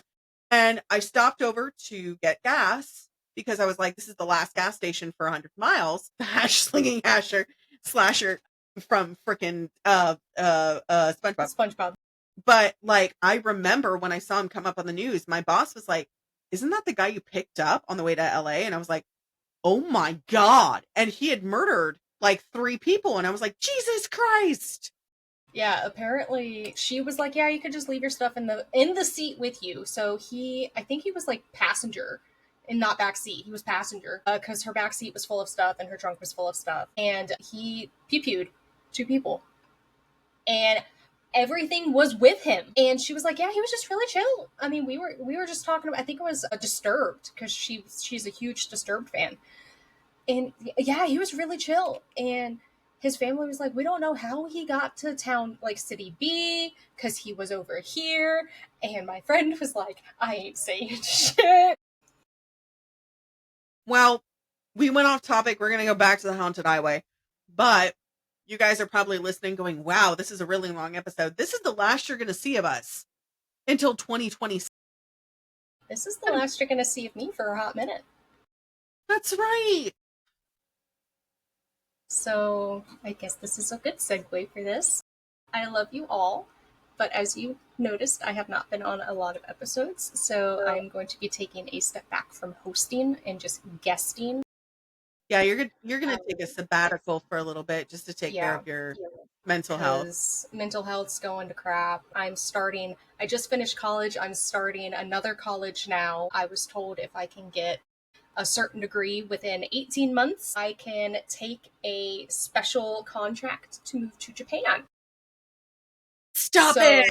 That's pretty cool. If I can get my surge tech within 18 months, I can follow the doctor that I work with as her surgical tech as she extends her contract to Japan. So I'm going to be pretty much focusing on that. So I will be pretty much taking a step back. I'll be doing 1, maybe 2 episodes, and that's like pushing it a month. But I will still be here. I will still be interacting. I will still be sending random memes throughout the day. I still love my party possums. I am so sorry if you missed my jokes, but I will still be here, and I love you all, and thank you for being here. We have a button for you, you know. You have a button for me? Do the stupidest of shit. Oh my God. So you're going to be still on every episode, you know, but I mean, like, we have to keep it. Yeah. So I don't want to feel like you guys are always waiting for me, which is why I'm taking this step back. And I feel like I'm also not holding up my amount of the work. So, because a lot of the research is being done by Feral Auntie and Feral Mama and Feral Brain Cell. And I'm like not holding up my end. So I'm also taking a step back. But you So if also had nothing a else, lot I of can stuff. prep things. You had a lot of stuff happen, and like the main reason we had you come on and was as big of a part of it as it were is because we needed you to have something to hold on to when all that stuff was going on with him. And I mean, like, I think I'm not gonna lie, this podcast literally saved my life. I was in a very dark spot, and looking forward every Sunday to this podcast is literally what saved my life. So I'm getting emotional. So I'm taking a step back so I can prep a bunch of I love you. research. I love you too. So I can prep a bunch of research, and so I can come back. Fine. I'm not. My face is leaking. I'm fine. No, like It's a bad day for rain. it's a bad day for rain. It's, you know, something that Emily and I have talked about a lot. And, you know, I was like, you need to take better care of your mental health. And we're not going to have what happened before the rebranding, which was I wasn't taking care of my mental health. Rachel wasn't taking care of her mental health. Emily wasn't. Meg, you are the cornerstone of mental health on this podcast because, That's not saying a lot. but I mean, I was not taking breaks.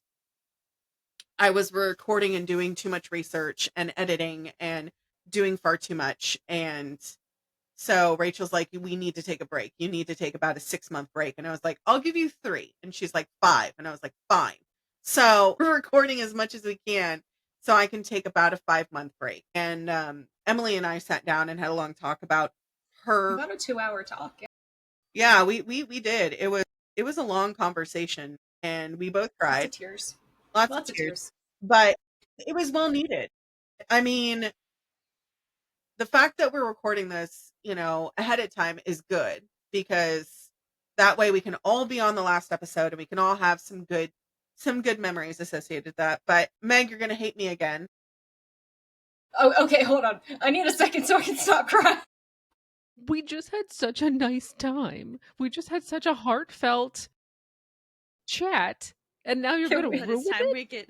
I think It's we back need to some the elevator main music. topic. Listen, get some we have to elevator get back to music? the hauntings. We have like 8 more topics. We're only on number 8. We need. Hold on. What is it? Can we get back to the? Can we get back to the topic, please? Can we According get to back Hamilton. the topic at hand? Yes. Sorry, what'd you say, Rachel? Of regularly scheduled bullshit. A regularly scheduled bullshit, yes. So, Hotel Andaluz, built in 1939, was the first modern hotel in Albuquerque during its Art Deco era. And we talked about it. It's hobbits versus elves. So it was originally called the Hotel Westland, catering to wealthy travelers, businessmen, and visiting dignitaries. The hotel showcases a Spanish Moorish revival, an Art Deco blend, featuring colorful tiles, arches, and intricate ironwork. Probably also cupboards.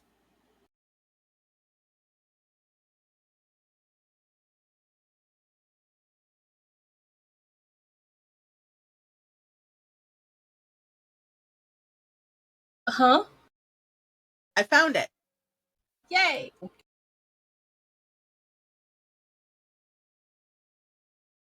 Why does the inside look like something from a D&D campaign? Right? I was like, that would make a great library. That would make a great library or a great, like, mage room. The outside is very unassuming. I'm not a big fan of, like, the shot from, like, the top down, but, like, the bottom up, it's giving. It's definitely giving because it closed in the late 1980s. The building underwent extensive restoration in 2009 and reopened as a luxury boutique hotel. It's now a member of the Historical Hotels of America program. And of course, there have been famous guests that have been seen over the years that have traveled Route 66, because this is on one of the stops, including but not limited to, are you ready for some of my favorites? John Wayne, Clint Eastwood, Robert Redford, My Heart, Sophia Loren, Dwight Eisenhower, Lyndon B. Johnson, my love, Bing Crosby, which Josh knows I love Bing, Duke Ellington and his band. And the Andalus has been the centerpiece of Albuquerque's downtown revival and is recognized for preserving architectural heritage while modernizing the interiors. It has cast iron tubs in most of the rooms. Some of the rooms have oh yeah. Oh yeah. When I tell you I went on a deep dive of this hotel, it's beautiful. It is widely regarded as one of Albuquerque's most haunted hotels. There it is. Yep. I'm not sorry, Meg. This had to be the last episode. So, like, You're we need never to go. sorry. We need to go. I'll book it. I'll book it. Okay. So it includes ghostly guests, elevator phenomena, mysterious voices and sounds, room-specific hauntings, a lady in white, and a few other tastes. Okay, but the elevator thing, I already don't like them. Please don't screw with it while I'm on there. The elevator sometimes operates on its own, moving between floors without humans touching the buttons. Here's the thing, if I get stuck in an elevator, we have to decide on a pee corner, and that's not something I want to have to do. Well, guests and staff alike have reported seeing shadowy figures in the hallways and sudden cold spots that appear in otherwise empty rooms. The staff hear whispers, footsteps, doors closing in the middle of the night, which are previously locked, and some visitors report the sensations of being watched. I thought you were going to say Okay, touch, like- and I was like, not again. Where are they being like in the bathroom being watched, or just in general? What is your In general, everywhere. Yeah. So certain rooms, particularly room 302, is known for strange activity, including items being moved and lights flickering. If you're helping me pack, I could get behind that. But if you're hiding my shit, There's also the legend of the Lady in White, a female apparition in 1930s style attire has been spotted wandering the corridors, believed to be a former guest who died unexpectedly at the hotel. No. No, I reject that. So, of course, the Hotel Andalus occasionally participates in paranormal events and ghost tours in Albuquerque. Despite ghost stories, it remains a five-star boutique hotel with upscale amenities, a rooftop bar, and a renowned five-star restaurant. Also, Crush is really cute.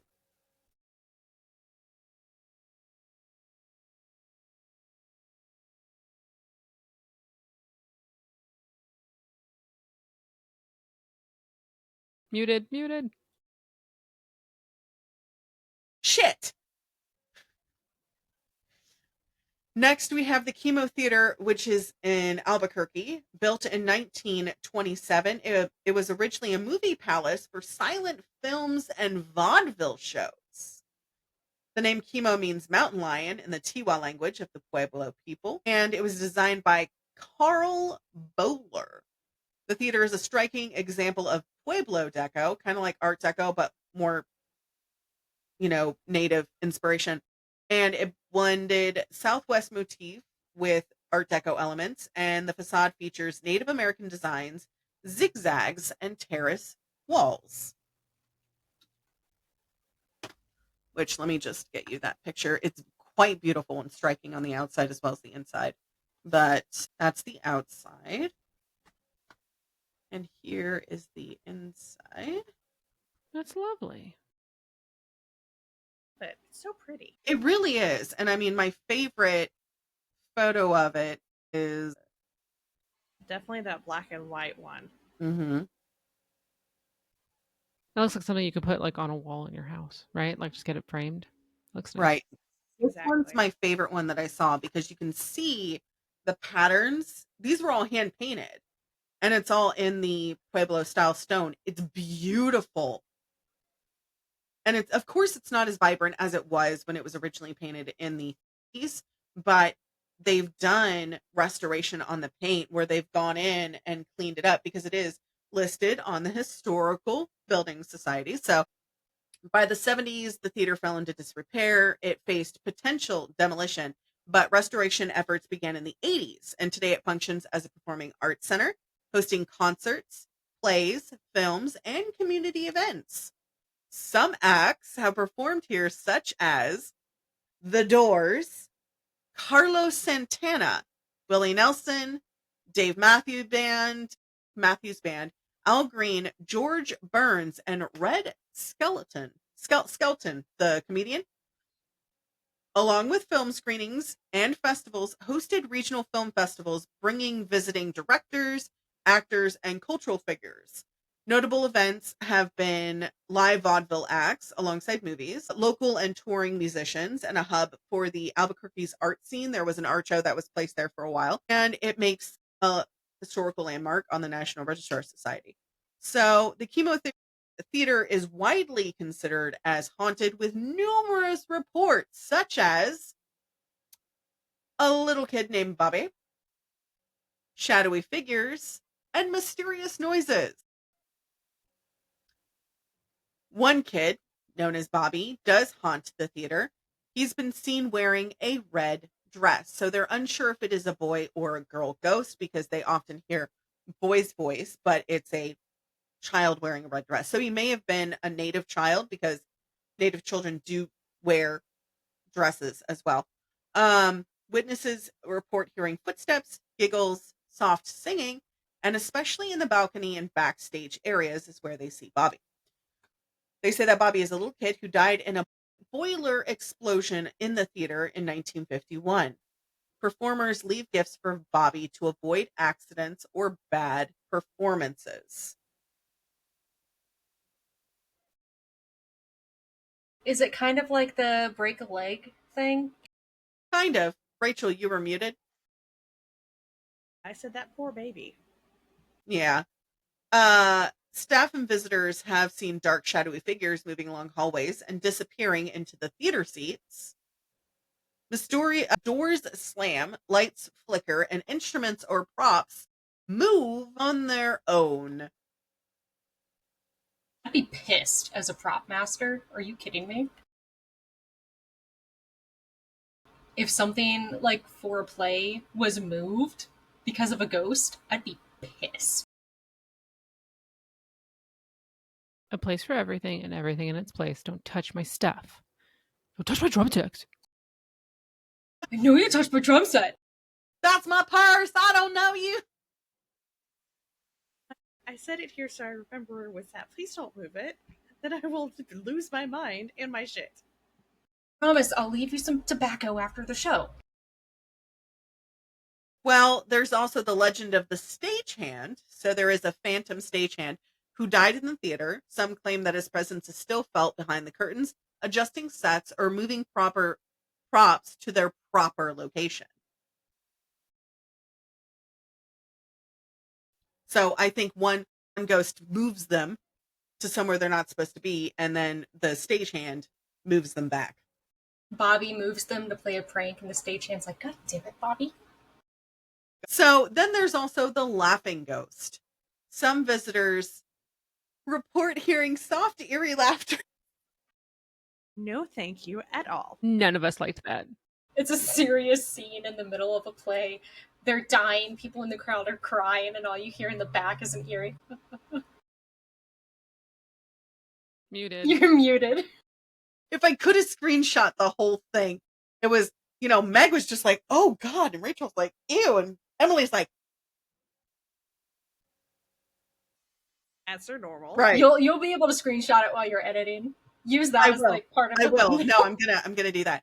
So at the laughing ghost, people hear soft, eerie laughter when the theater is empty, particularly in the orchestra pit. I have worked. So you're already there by yourself because you're closing up, and then you hear the laughter. Nope. No, thank you. So of course, for Emily, I found out all of the paranormal tours. So there is a guided paranormal tour where you can get it from a local guide. The Chemo Theater especially occasionally hosts ghost tours highlighting the theater's history and supernatural phenomena. Despite the ghost stories, it remains a vibrant cultural center with live performances and film screenings. So if you would like to go visit there as well, we can. She's like, yes. I'm down. They do have mediums that come to some That of are the- guides? that are guides, yeah. I want that guide. Well, you're not gonna do the tour with me. Well, I might. I mean, Rachel and I have already talked about it, kind of talked about it with Josh, that once we get the bus, which we've already decided our first house is going to be a tiny house. So that way we can save up for our dream house.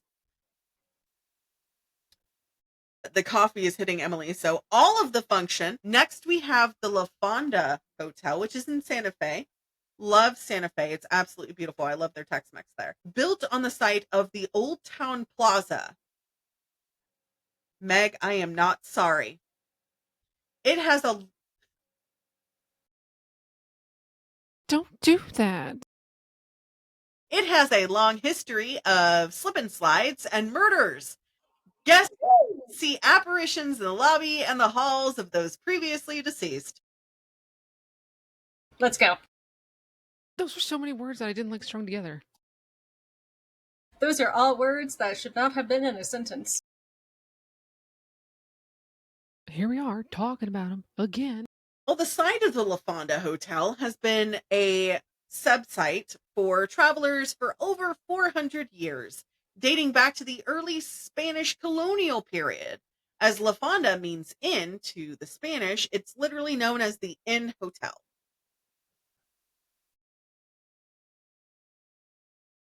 And M will be right back. I'm just going to keep going because it's not getting to her favorite part until she gets back. So, the current hotel building was constructed in 1922 in the, again, Pueblo Revival style and designed by architect Isaac Rapp. That's quite a name.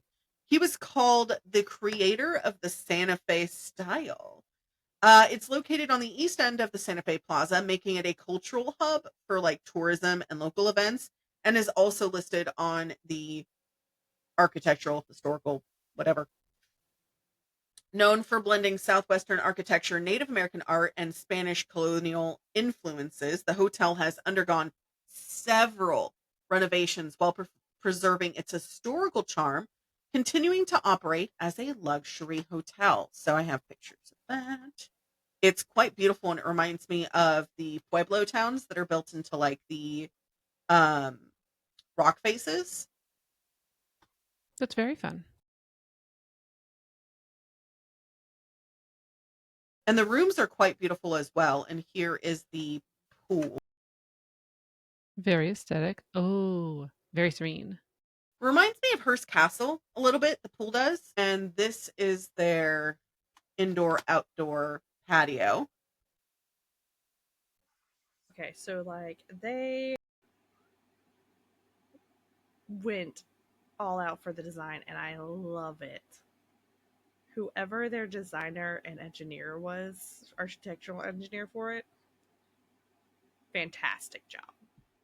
So the original architect for it was Isaac Hamilton Rapp, and he was the one who had the tiles, everything. So most of the tiles are still original to the hotel.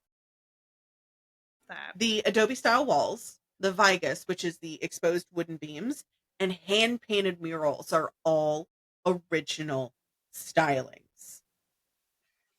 the fact like they didn't like go in and hide any of that. They kept it and worked with it. Well, they did that along with having historical artwork from many artists in the area, such as paintings, murals, not mural, we're not talking about Nant, and Native American crafts. So it hosts a lot of galleries, events, artist exposures, and restaurants featuring local cuisine and music. But you're not here for the history. Of course not. But also still love all of that. Right. Well, it's known as one of the most haunted hotels in Santa Fe. Great. Because we No, wouldn't. not definitely not Native American craps.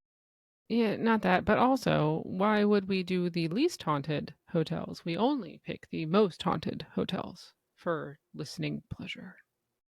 I had to sprinkle in some good stuff for you, Meg, because, I mean, come on.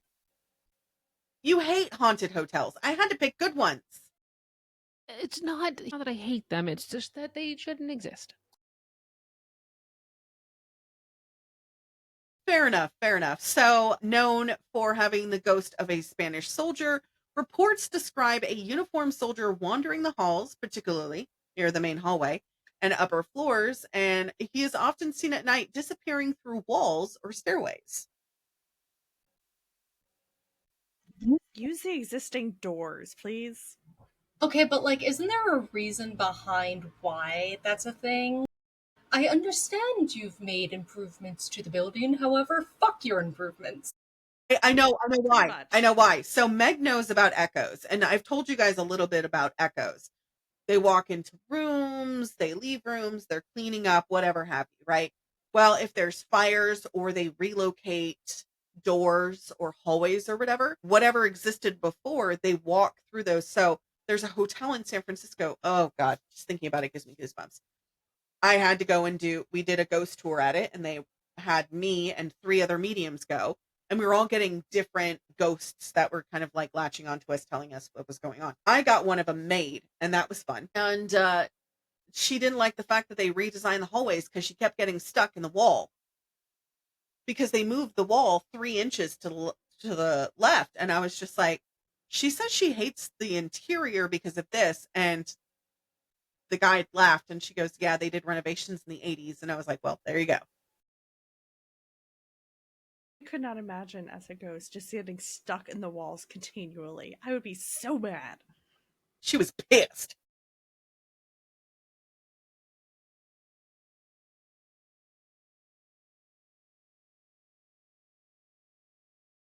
Was that a little tart?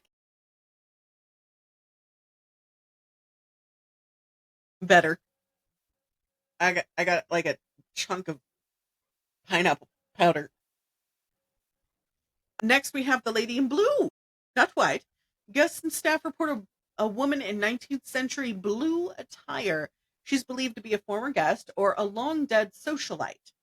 Appears in hallways and sometimes in rooms, and often accompanied by cold spots, which is I too would like gold spots along with my ghosts.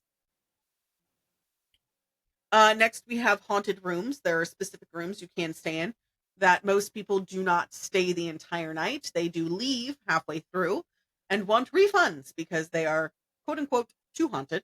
Some upper floor rooms are notorious for objects moving, doors slamming and opening without notice, and unexplained noises while sleeping. Room 505 is frequently cited by paranormal investigators as, quote, too haunted. Then you have I have questions. I need more further elaboration on why it's too haunted. No, you don't. No, you don't. No, you don't. Emily can stay there. Not me. Not me. I'm not getting possessed again. Well, no, I just was wondering if there was like notes on it by why they said it was too haunted. Like, is it like multiple ghosts? Like, I have questions. Am I staying alone or am I taking someone with me? That's my question. One of us. You can take whoever Seriously. you want. Alright, so I'm taking Meg. No! I'll go with you. I'll take my sleep meds and I'll be knocked out and you wake me up in the morning and it would be fine. Last but not least, we have the spirit of a child, a young girl. Guests sometimes see a small girl playing in the hallway, laughing, or running and playing hide and go seek, only to vanish when approached. So I'm assuming she still has her eyes. Got it. You're muted. I was muted. That's fine. She can stay. We're good. That one's fine. That's a good child ghost. Weird words I never thought I'd say out loud. Well, I mean, you and I both don't like the ones without eyes because that's just, but It's just creepy to begin with. As an honest, just life thing, I like all of the things to have eyes. So, like, if it's supposed to have eyes, let it have eyes. If it's not supposed to have eyes, no eyes for you. But don't mix the two, please. well, Emily, you too can visit La Fonda Hotel and then participate in its ghost tour for the Santa Fe Haunted Tours, highlighting its historic and paranormal Let's fucking go! elements. Despite the ghost stories, the hotel is a high-end 5-star destination with restaurants, bars. It's got a rooftop bar and a pool bar, along with cultural programming. So it gives you options to be able to research the history in the area as well. And you're allowed to, look at the historical district because it is in Santa Fe's historic downtown. But along with the La Fonda Hotel, we have another hotel known as the La Posada Hotel. It used to be a mansion and is still said to be haunted by the ghost of Julia Staub, who died in the 80s and still roams its halls. Built Because it's her house. Built in 1882 by architect Isaac Rapp, known as the Bandelier Hotel, it later became the La Posada. Served as a railway hotel for passengers of the Atchison, Topeka, and Santa Fe railways, catering to travelers and tourists arriving in Santa Fe. The style is, again, Pueblo Revival and Territorial Revival architecture, common to the historical Santa Fe district. And that hotel is beautiful as well. Here's just a few. Where did you go? Where'd you go? There you are. Wrong chat.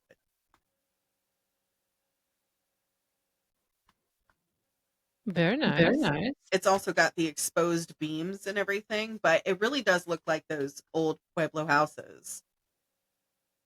But the rooms, this is what I was like, I would be fine staying here. Okay, but that is a very weird statue next to the pool. It's one of the local native artists. It looks like a statue like you would see from like Medusa's cavern or something. Maybe. So it incorporates murals, local crafts, period furnishings reflecting Santa Fe's heritage, and it served as a social hub for prominent visitors, hosting events, parties, and formal dinners for socialites. Over the decades, the hotel expanded and modernized while maintaining its historic charm. So it's in the Santa Fe Plaza with all the historical sites, and it's got modern amenities and has been recently renovated, adding spa facilities, dining areas, and luxury accommodations while still preserving historical architecture. However, it's super haunted. There is a railroad worker ghost that has been seen in 1900s railway attire, appearing in hallways and near the old lobby. Said to be a former worker who died on site, he frequented the hotel during the railway era. There is also a lady in white, which is a common apparition in all of the Santa Fe hotels, appearing in long white dress, sometimes in guest rooms or corridors. They feel sudden cold spots or hear soft weeping and whispers known as the sad bride. There's also mysterious sounds and moving objects, footsteps in hallways, doors opening and closing, objects shifting. They also hear music or laughter from unoccupied spaces. There are also certain upper floor rooms that are known for intense paranormal activity. You can rent them out. It includes electrical flickers or disembodied voices. You're welcome. Despite ghost stories. I love it. Thank you. No, not the disembodied voices. Either body them or don't have them. Well, despite the ghost stories, it offers high-end accommodations, fine dining, and spa services. And you too can have your very own ghost tour. That's right. The other ghost tour that's at the La Fonda is also at the La Posada. Occasional paranormal tours highlight haunted rooms and stories, and you too can stay in the haunted rooms as well.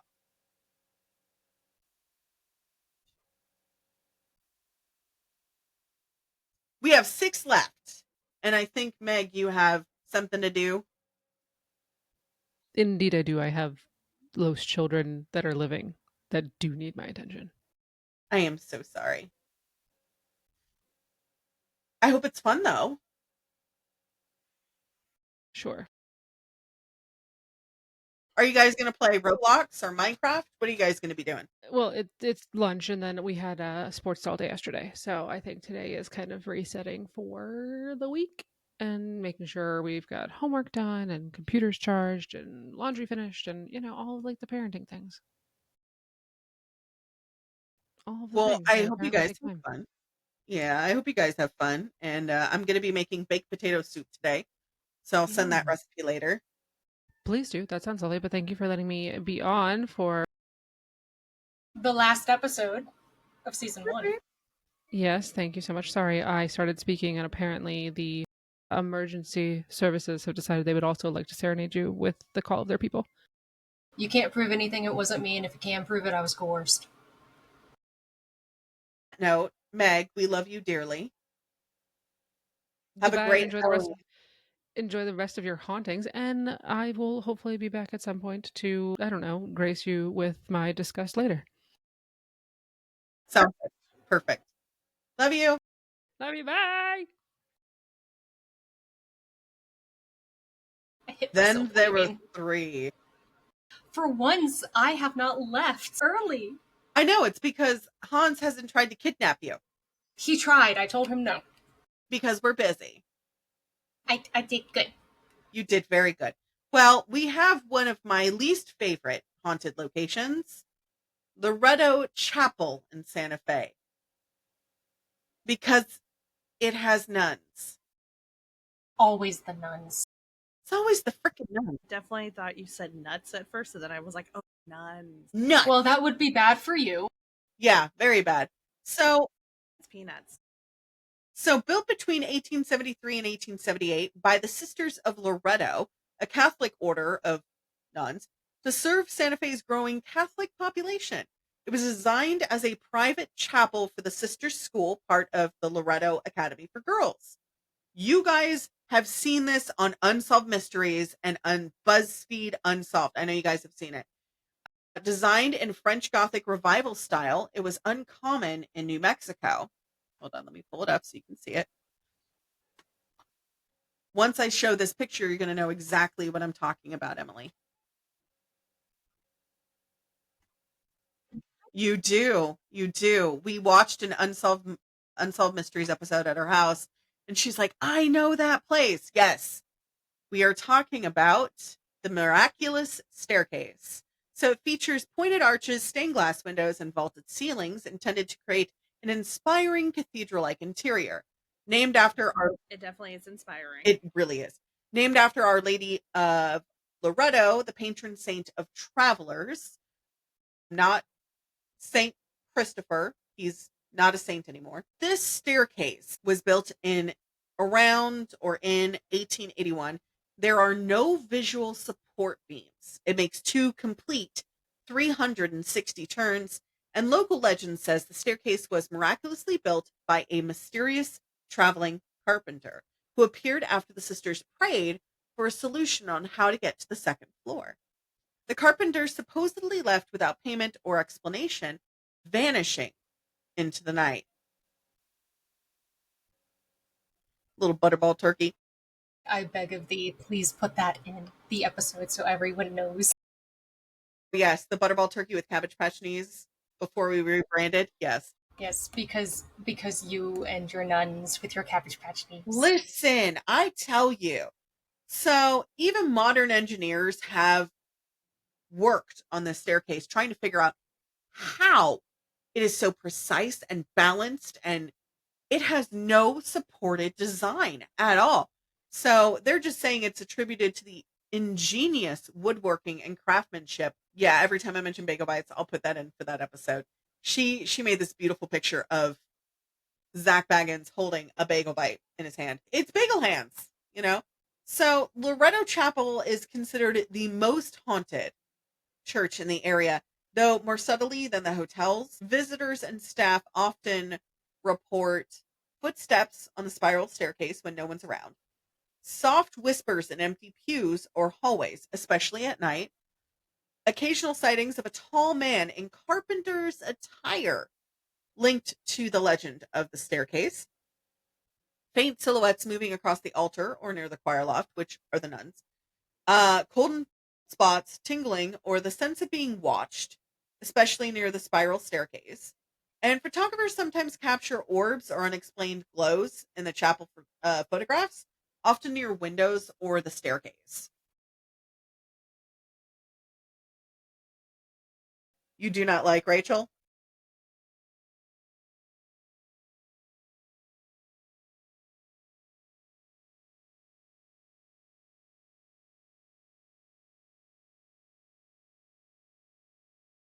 I'm down. You're down for everything. I know, seriously.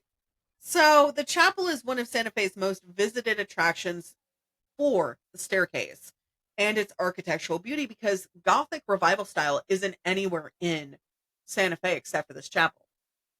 It's very popular for weddings, photography, and guided tours for ghost hunting does happen here, literally just because of the staircase. So, while not its primary focus on most ghost tours, the chapel is sometimes included in the Santa Fe walking tour. It's also rumored to have ghostly nuns and unexplained activity, which, I gotta save that part for last. Apparitions of these sisters of Loretto have been seen to walk the grounds of the chapel because there's a convent that was linked to it previously. Several visitors and paranormal investigations have reported seeing figures in traditional nun habits walking silently through the chapel, especially in hallways, staircases, and near the choir loft. These apparitions are thought to be the sisters of Loretto, who once lived and taught at the academy, continuing their silent rounds even after death. Some witnesses report hearing soft footsteps, whispers, and low prayers as if the nuns are still performing their daily routines. And the figures often disappear suddenly, sometimes in front of visitors or at the foot of the miraculous spiral staircase. Again, associated with the areas where the nuns were, especially corridors and stairways, often register cold spots, tingling sensations, or the feelings of being watched.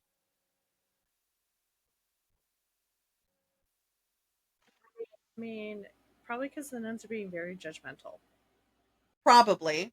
We've talked about it on an episode before, Judgy McJudgerson. Local lore suggests that the nuns' prayers for the staircase's construction were so strong that their spiritual presence lingered long after their death, protecting the chapel and its miraculous features.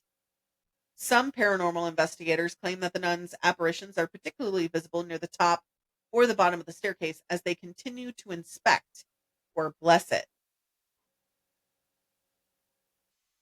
And constantly judging. Yes, most sightings are in the daytime or early evening before dusk, although some happen after hours when the chapel is empty. Is he giving you side eye? No, not really. Good. Okay.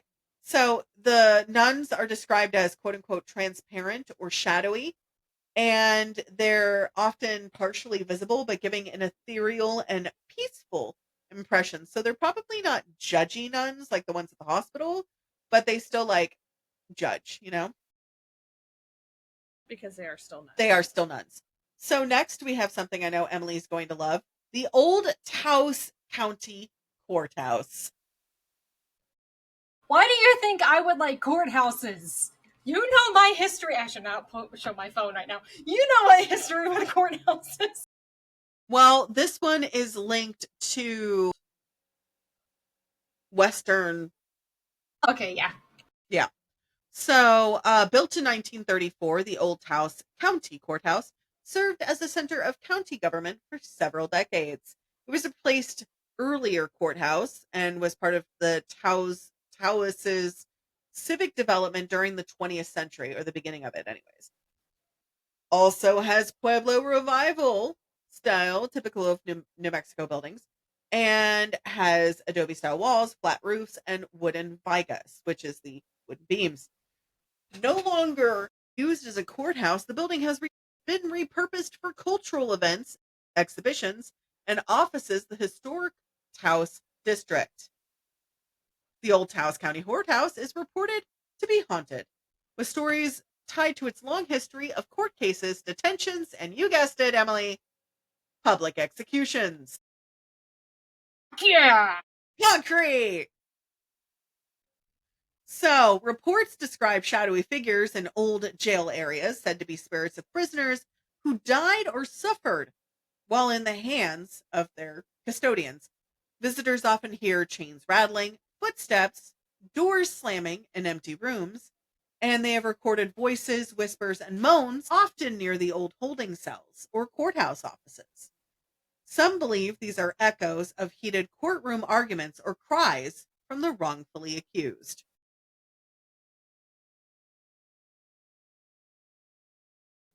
She's fighting with either a bug or a ghost, who knows? A bug. It was a fly. I love how I just squared up to a fly. Let's say it could also have been both, so you never know. So far, I haven't had a single encounter with a ghosty toasty here, and that is because I did what you're supposed to do, and I cleaned out my apartment spiritually. Yep. Also, for people saying you have to use sage, please don't. You're not native. I'm native. I use sage. But use sound cleansing, do lemon or orange water, rosemary. You can do green sage. I used blue sage that I was gifted, and then I burned Palo Santo. But I was told at the powwow I went to. Yeah, I gifted you the Palo Santo, so you're allowed to use that. So and the blue sage I was gifted technically because it was wild grown in a mountain, and my dad brought it back. He was like, "Here, I grew this on my property. You can have it." And I was like, "That is an entire if it fits a chip's box of blue sage." So certain areas of the building, particularly the former jail and basement, there is a basement here, guys, are associated with sudden drops in temperature and a sense of being watched. The sudden drops of temperature in the basement, obviously, it's going to be because it's adobe stone. It's going to be fucking cold down there. My grandparents' old house, I've shown pictures to Emily and to Rachel. The stone architecture, I think it's that picture way up there. You can barely see it next to Emily's. Somewhere on the wall. It's up there. It's a stone adobe style. My grandfather built it, but it was cold. It was always cold. Anyways, visitors report objects moving on their own and light fixtures flickering with no electrical cause. Local lore speaks of a judge who haunted his courtroom and prisoners who never left. Though these stories are difficult to verify historically, some paranormal enthusiasts believe the courthouse is a nexus for restless spirits drawn to the energy of past trials, detentions, and public executions. It is also said to be haunted by spirits from executions of Wild West violence.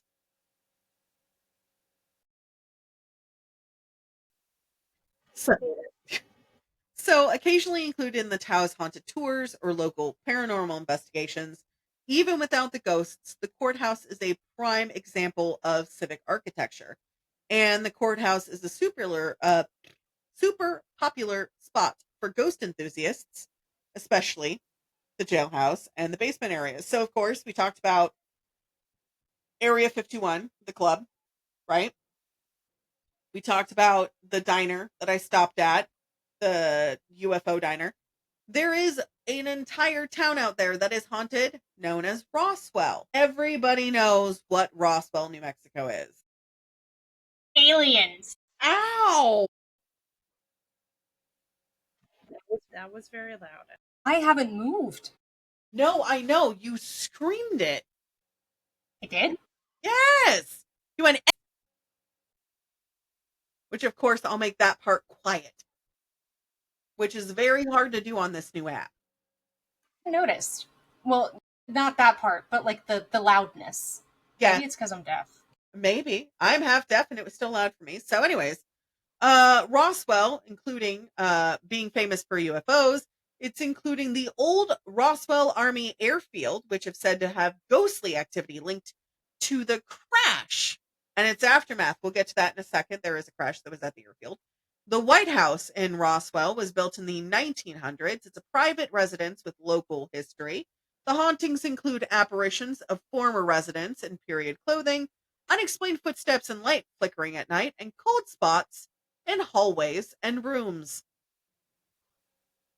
The Roswell Museum and Art Center, originally built in the 1930s, features local art and historical artifacts, and their staff have reported hearing voices and footsteps when the museum is closed.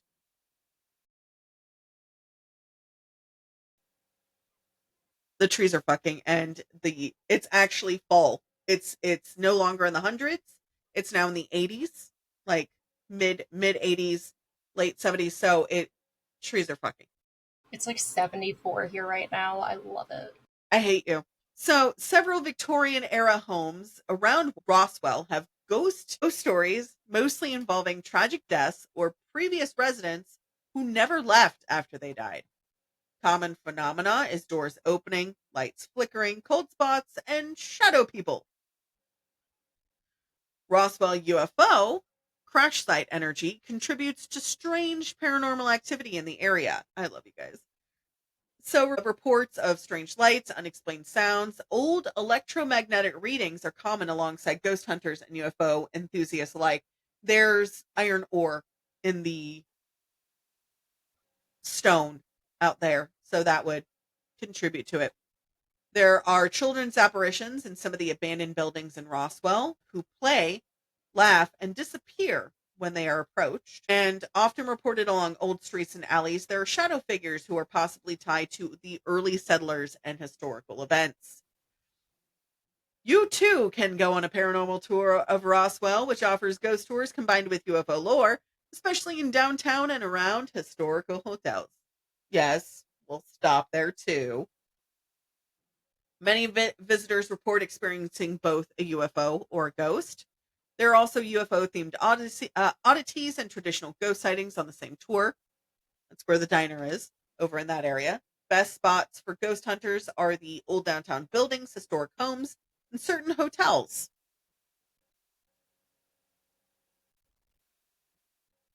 Yes, we are going to do the podcast on the road trip because we'll have, at this point, I hope to have a working good mobile setup. So we are going to have a mobile setup in the actual bus because we're going to be converting a Greyhound bus. Hopefully. That's our hope. Big bus. Yeah. So we're not getting rid of our king size bed. I know space and everything. Fuck you guys, I want my bed. I want my bed. Listen, we both love each other very dearly. He takes over the whole bed. I don't know if you guys can see this, but you see this body pillow that is dressed up like a man? Yeah. This cat has taken over this body pillow. I was going to say, body pillow dressed as man. Oh, you mean the cat? This is Colonel Caleb from Love and Deep Space, and the cat has taken this body pillow. I cannot have.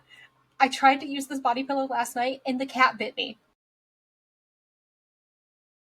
But you get for touching crushes shit. This is why I gave you a bath. You got drowned last night.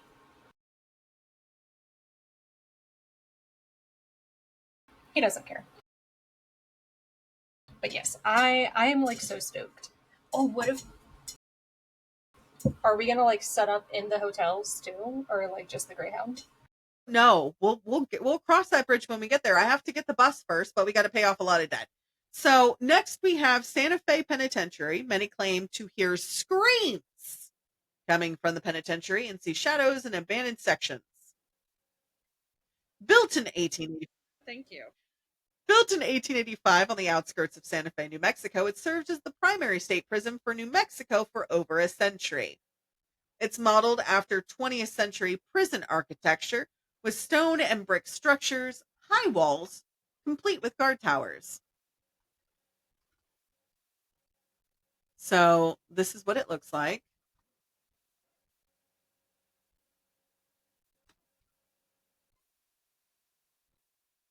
And the I guard want to towers, stay there. the guard towers are really cool, but they contain cell blocks, solitary confinement areas, an execution chamber, and they have a gallows.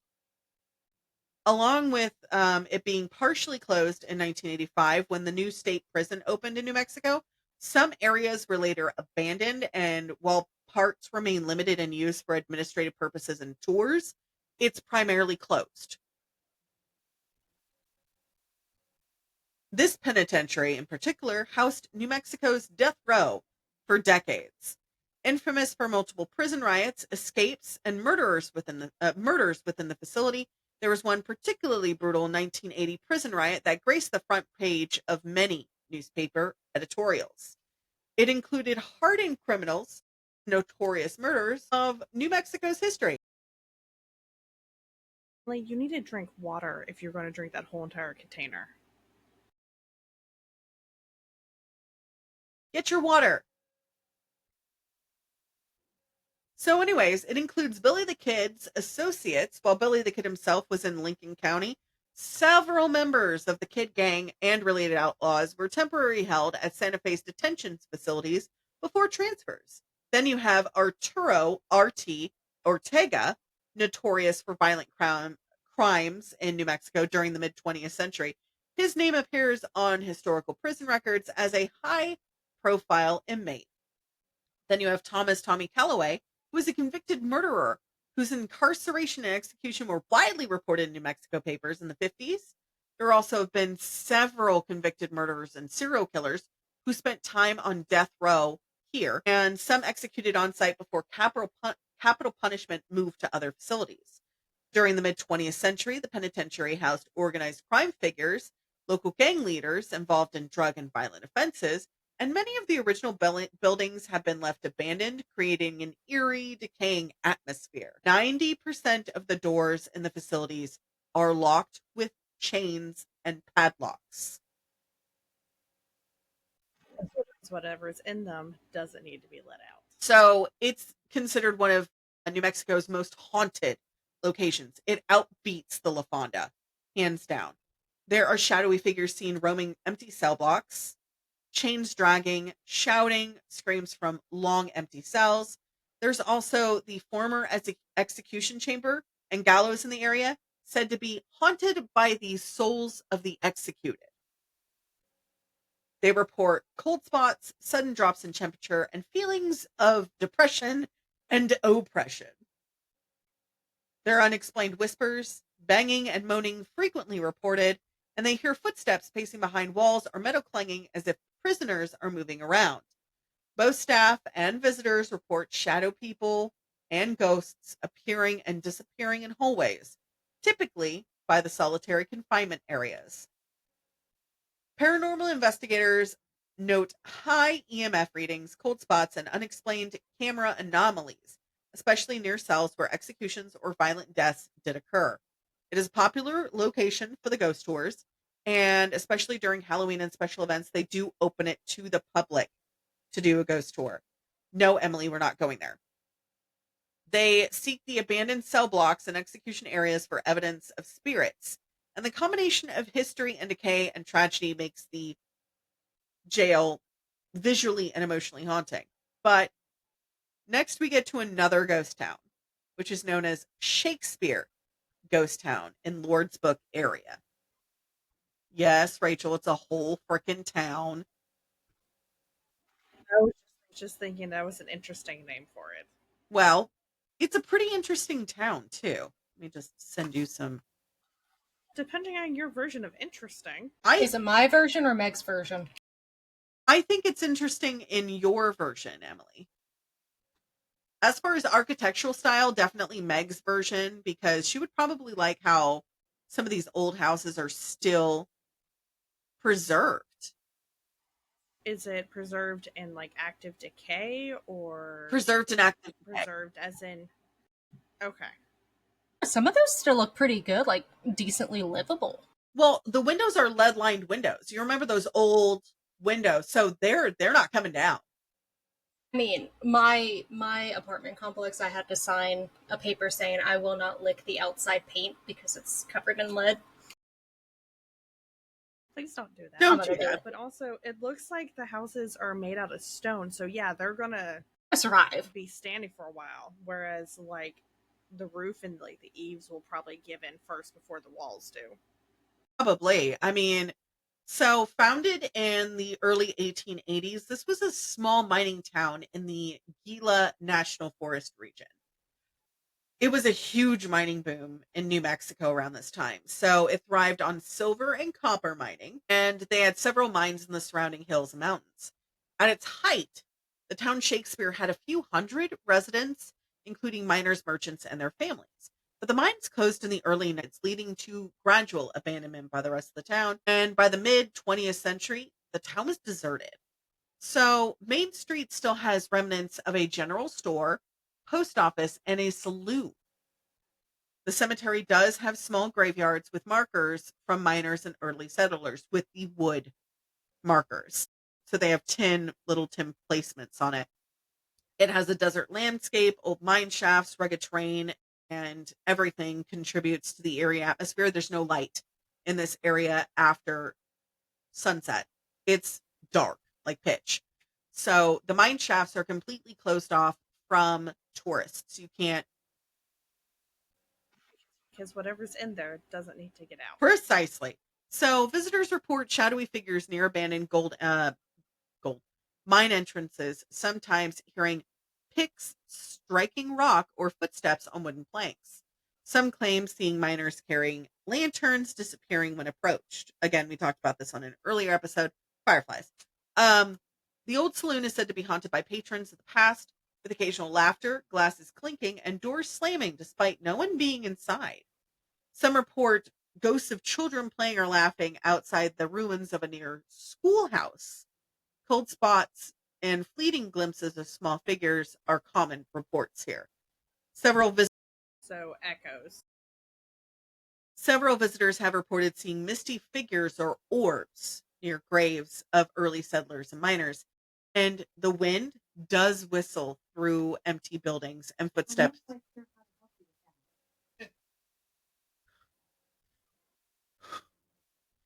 The demon box just went off.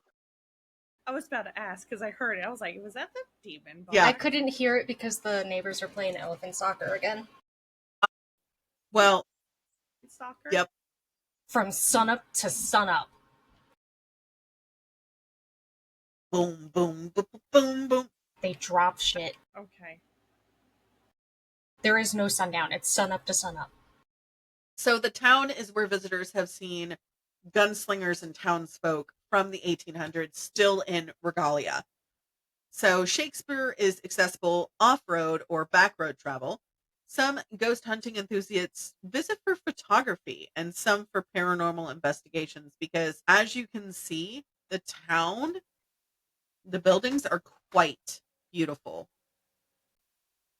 Especially I'd live there. at sunset. Like, look at these. Absolutely gorgeous. I can't post some of these. Haunted as fuck. Right. But gorgeous. I can't post some of these photos because they are licensable, so I can't post them publicly. But if you look for Shakespeare Ghost Town, you can see what I'm talking about. So the buildings are mostly in ruins because they're just letting them actively decay. But the visitors that are visiting, if they go inside any of the buildings, because they are open to the public, are encouraged to stay of unstable floors and around or near mine shafts. But yeah, the buildings are open because the doors are gone. Yep. So watch out for wild animals in the buildings. Yep. If not friend, then why friend shaped? Emily, no. Hi, I'm a white girl. That's how people get punted by buffalo all the fucking time. Okay, Or but like, bison. Did you see that lady at Yellowstone white who girl? got head butted by a frickin' bison? Or the elk, or the mooses, or any kind of wildlife. Like, keep a fucking distance. if not friend, why friend shaped? Speaking of bison, That's why they end up throwing hands. the next we have is the St. James Hotel in Cameron that has some bison heads within it. I thought you were going to say it was haunted by bison. Well, it's haunted by someone's son because over 26 people have died here and bullet holes still remain in the ceiling. I can hear Meg going, no! Are they at least filled with resin? No. Jesus. Saloon shootout kind of thing? So it was built in 1872 by a Cameron businessman, Lucian Maxwell, which just sounds like a villain. He was a wealthy landowner and rancher, and it served as a luxury hotel for travelers along the Santa Fe Trail. It was attracted by famous Old West figures such as Jesse James, Clay Allison, Blackjack Ketchum, Pat Garrett, and Buffalo Bill Cody. So Buffalo Bill Cody he did shows with Annie Oakley. So he was roughly Wait, on. really? Yeah. Pat Garrett was the sheriff who killed Billy the Kid. Clay Allison was a gunfighter and Jesse James was the outlaw. Not talking about the Jesse James that married Sandra Bullock. Different guy. So anyways, built in Victorian style with spacious parlors, a grand lobby, and period furnishings, it reflected wealth and status. So it's widely regarded as one of New Mexico's most haunted hotels with numerous ghost stories, including a lady in red. Not white, which is kind of nice. Or blue. So she believed to be a woman murdered in room 14, a resident who died tragically. There's both. Guests report seeing a woman in a red flowing dress in the hallways or entering rooms. Then, of course, there's the gunfighters and cowboys wandering the hallways. Some report hearing footsteps and laughter or gunshots when no one is present. And of course, we have room 14, which is the most notorious for having lots of espookitos, as guests report cold spots, strange noises, and objects moving on their own. And several upper floor rooms have reported ghostly figures peering from windows or the beds moving on their own with people in them. Here for it. I hate you. So I hate me too. doors open and close by themselves, lights flicker or dim unexpectedly, and items disappear and then reappear not in the place where they were, which is common ghost behavior. Some believe the spirits are echo or residual energy from violent and turbulent Wild West era, including gunfights, murders, and lawlessness. And with our favorite and Meg's least favorite, St. James offers limited ghost tours, which are overnight ghost tours. They're ghost tours during the day, unless they're like walking ghost tours. So this hotel offers ghost tours highlighting haunted rooms, old hallways, and stories of famous visitors. You too can rent a night in one of the haunted rooms and get locked in there for the whole night.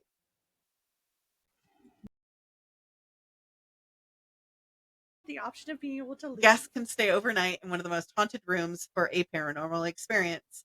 Period furnishings and preserved architecture add to the Old West atmosphere, making it both historic and a haunted attraction. And ladies, gadies, and ladies, that is the lovely haunted history of the United States' most haunted state, New Mexico.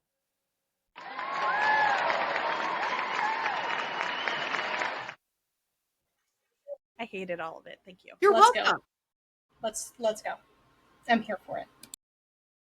I know we talked earlier about our favorite episodes. My favorite thing is some of the we were talking about some of the phrases we say, Billy Mays hair and everything like that. My favorite one, which Josh has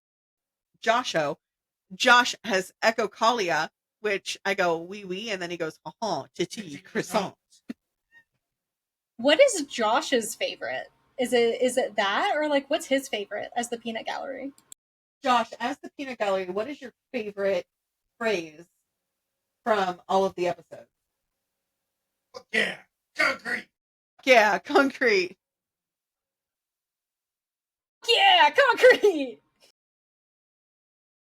I Fuck yeah, love how feminism. it's me. I love how his favorite phrase is mine. It makes me feel good about the inside. I would like to thank my mother, and I would like to thank the bar, which is in hell. I mean, I think not being employed for 2 years after getting married, I think this is the only thing that has kept me sane. Aside from writing, you are going to hate book 4. You're going to hate me so bad. But Rachel knows already what's going to happen. You haven't read books 2 or 3 yet. No, but as you could see in the photo, which It's lovely. I love how it's set up. It's right next to my yaoi shelf, right next to my anime perfumes, right above my anime body scrubs and body butters. I mean,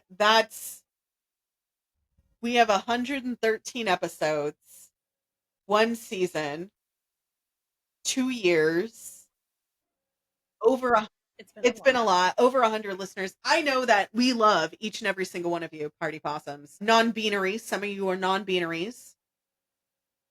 I think That's why Party possum. possum is a great thing because it's Yeah. no gender. no gender. Yes. It includes everybody. Yeah. I don't. It's like, dude, you're a dude. I'm a dude. We're all ladies. We have not discussed our percentages in a very, very long time, and I think the last episode is a great time to discuss it. Not how many followers we have, because that'll probably change it between now and the last Yeah. episode. So let's talk about, let's see here. 31% of people follow us after listening to us, which is great. You know, it's not 0, so I'll take it. 50% of people who listen to us are of the male variety. It's because you're so hot, Cat. It's because of you. No. I think it's the unhinged. I think it's the chaos. I think that's why. Guys follow us because we're chaotic. I'm here for it. And then we have 36.2% that is female, 13%, 13.8, which is not specified, and 0% non-binary, which I'm surprised. No. I'm non-binary. So but there you go, our 1%. Last we talked about countries. We had Ireland. We now have Nigeria, Cambodia, Thailand, Bangladesh, Israel, Egypt, and now Finland. Hold on, I'm still stuck up on Thailand and Egypt Yeah. and Israel. Yeah. That one. I know. I'm here for it. I mean, Fuck yeah. If you're listening over in Israel, please leave us a comment. Tell us who you are, where you're from. I would like just to know a little bit about Yeah. Seriously, like, party possums, leave where you're from. Like, country-wise. you. Yeah. Country-wise, leave where you're from. Not other stuff. We do Yeah. have Dora, our favorite explorer, who's settling into her new apartment. She is learning what healthy relationships feel like. And that is the hardest after a toxic relationship. Right. Having that first healthy game changer. Serious game changer. Isn't that the dream? It is. I mean, we didn't. Okay. You'll get there. To be fair, you'll get the there. 3 of us were laughing at this time 3 years ago that I would never be married. I would never find somebody to settle down with. Funny enough, I already knew him. Same. And it's one of those things where it's like, Dakota's stuck with you. I swear to God, if that man leaves you, I'm going to tie him up and stick him in my trunk and be like, we're discussing this like adults. I mean, same thing with Josh, but I'm swearing off dating. I'm swearing off marriage. Dog, I am 28, 2 failed marriages. If it happens, honestly. But sometimes having time to just focus on yourself and get your own shit straight is very much needed. Right. Like, self-healing is very much needed. I think this was the first time I've ever actually, like, been alone. Like, it has. Yeah, I mean, and that's needed. I went straight from being a minor to living in the military, so I lived with like 100 other people in a barracks.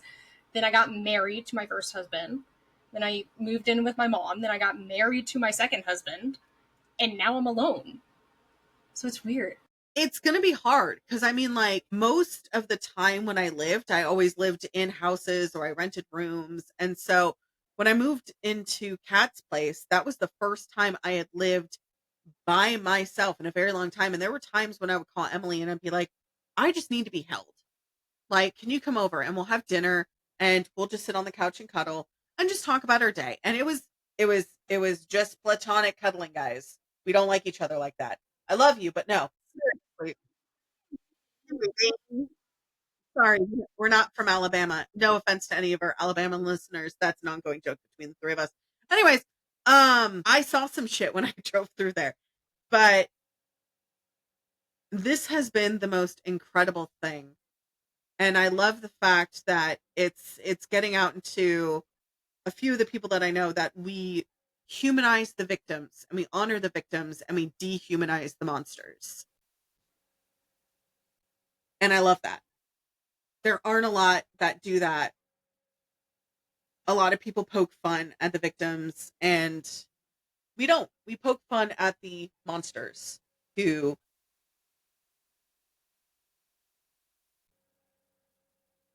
yep. Emily just said it in the comments. I'm going to say it out loud.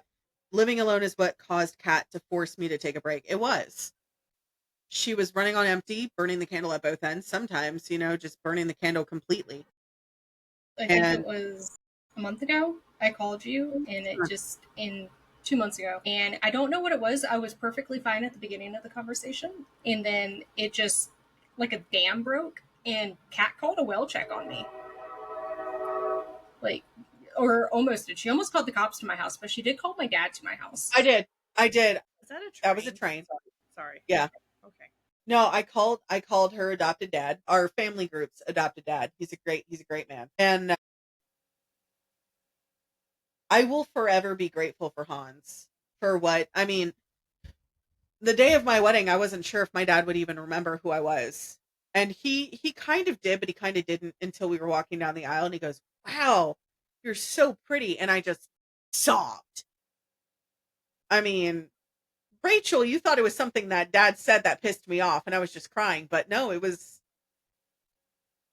but I called Hans. I was on the phone with Emily and I called him from Josh's phone. I kept calling him, didn't answer. He took a NyQuil coma. So I called him the next day at about 5 a.m. He finally wakes up and I was like, "You need to check on Emily." And I was like, "I know you're taking a mental health break from everybody. I've never once called you for something like this. I need you to go over there because I'm not there. I can't take care of her." And he calls me about 9 hours later and he goes, "I took her out today. We hung out. We had breakfast. Then we had lunch. We went shopping." And I was like, "How is she?" And he goes, "I need to see her more often." Yeah, like he didn't even call me. He just showed up to me. He has a key to my house. I was still asleep. He just walked in. And I was like, thank God I sleep with clothes on. Right. But in fact, that's why he actually texted me this morning. And I'll tell you exactly what he said. Hold on. He texted me and he said, "Hey, kiddo, are you okay?" And I said, "I'm fighting the tax man, but we all are." And he said, "Well, make a cup of tea, get Amber, and get ready to have an adventure." And I was like, "But it's podcast day. I can't say no to podcast day." And he went, "Okay, well, after the podcast, you're going to go and have an adventure with me and Amber." And I'm like, shit. So he's like twice a month now. He just pops up and goes out. Last time we went to the Freedom Range. You did. And I mean, I think he did that for me before I got married and before I moved. And he would just show up and he goes, "What are you up to today?" And I was like, "I got laundry to do." And he goes, "You can do it later." And I was like, "It's a whole day process." And he's like, "How about this? Take a pause. Let's go to lunch." And he picked up you and we went to, where did we go? I think we went to Cracker Barrel, something like that. I thought it was the really fancy French restaurant. No, we had to get dressed up. That was for dinner. He took us out to lunch and then we went back and then. Or was it the all-you-can-eat meat place? It was Texas Day Brazil, and that was for our birthdays. Yep. And I knew it was a place. We're debating between what we want to do for our anniversary. We're celebrating our anniversary early this year. If we want to do sushi, all you can eat sushi, or Texas Day Brazil. If you guys want to help me pay for my my anniversary dinner, My Cash App is in my link tree on Instagram. It's in your link tree. We're also going to put it right here. We're not doing any gifts this year. We've already decided for Christmas and anniversary. It's just going to be something that we can spend time with each other. But The gift of time. The gift of time. I know this podcast has definitely brought us all closer. Rachel have known each other longer than me and Emily have known each other. I've known Rachel for almost 15 years now. No, because I've known Katie 17 years, so it's almost been 16. Katie's my ex-girlfriend. Yes, it has been.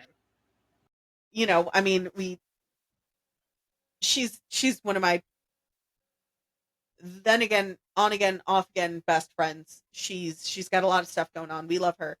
But if it wasn't for Katie, I wouldn't have met Rachel. And if it wasn't for Rachel, I would not have started this over with the tenacity I wanted to. And Emily, yes, you did help. But I mean, Rachel was the deciding factor when I wanted to start the podcast over. She was like, oh no.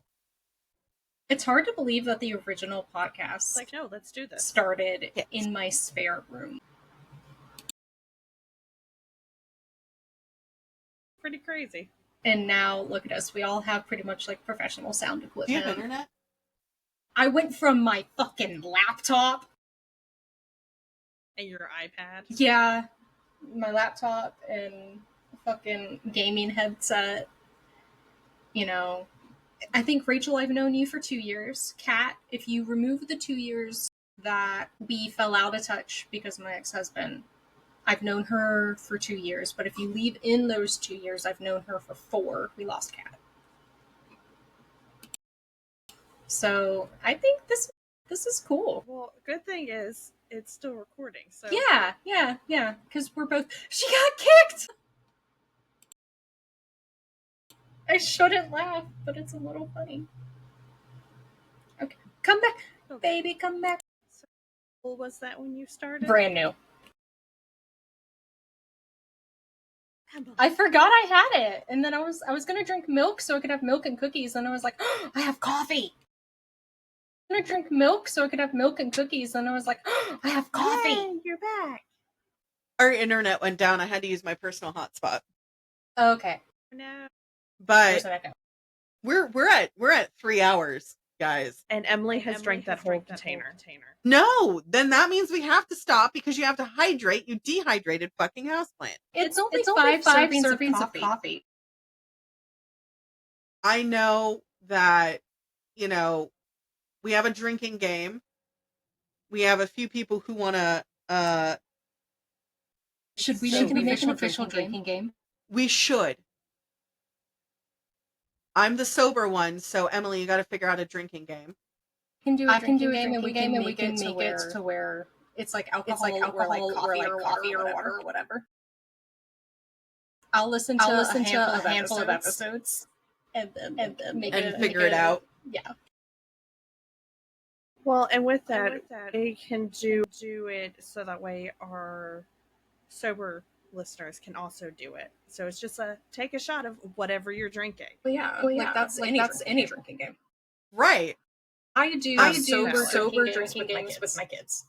Sober. I want to make that very clear. We do shots of soda. So we have a lot of good things for next season lined up. We have Ted Bundy. I know Meg is doing research on the Long Island serial killer because they did that documentary, and I'm like halfway through the documentary and I had to pause it. But we have a lot of good stuff lined up for next season. So we're going to be doing it starting February 6th, I want to say, which again is a Friday. Yes. I Because think that's what we talked about. our second episode lands on the first Friday the 13th of 2026. So I'm pretty stoked about that. But we have some awesome stuff prepared for next year. But again, as Emily says, Do stupid shit, everyone. don't do stupid shit. Stay stay feral, The hand. and we'll see all of you next time. Okay, Okay, goodbye. Bye.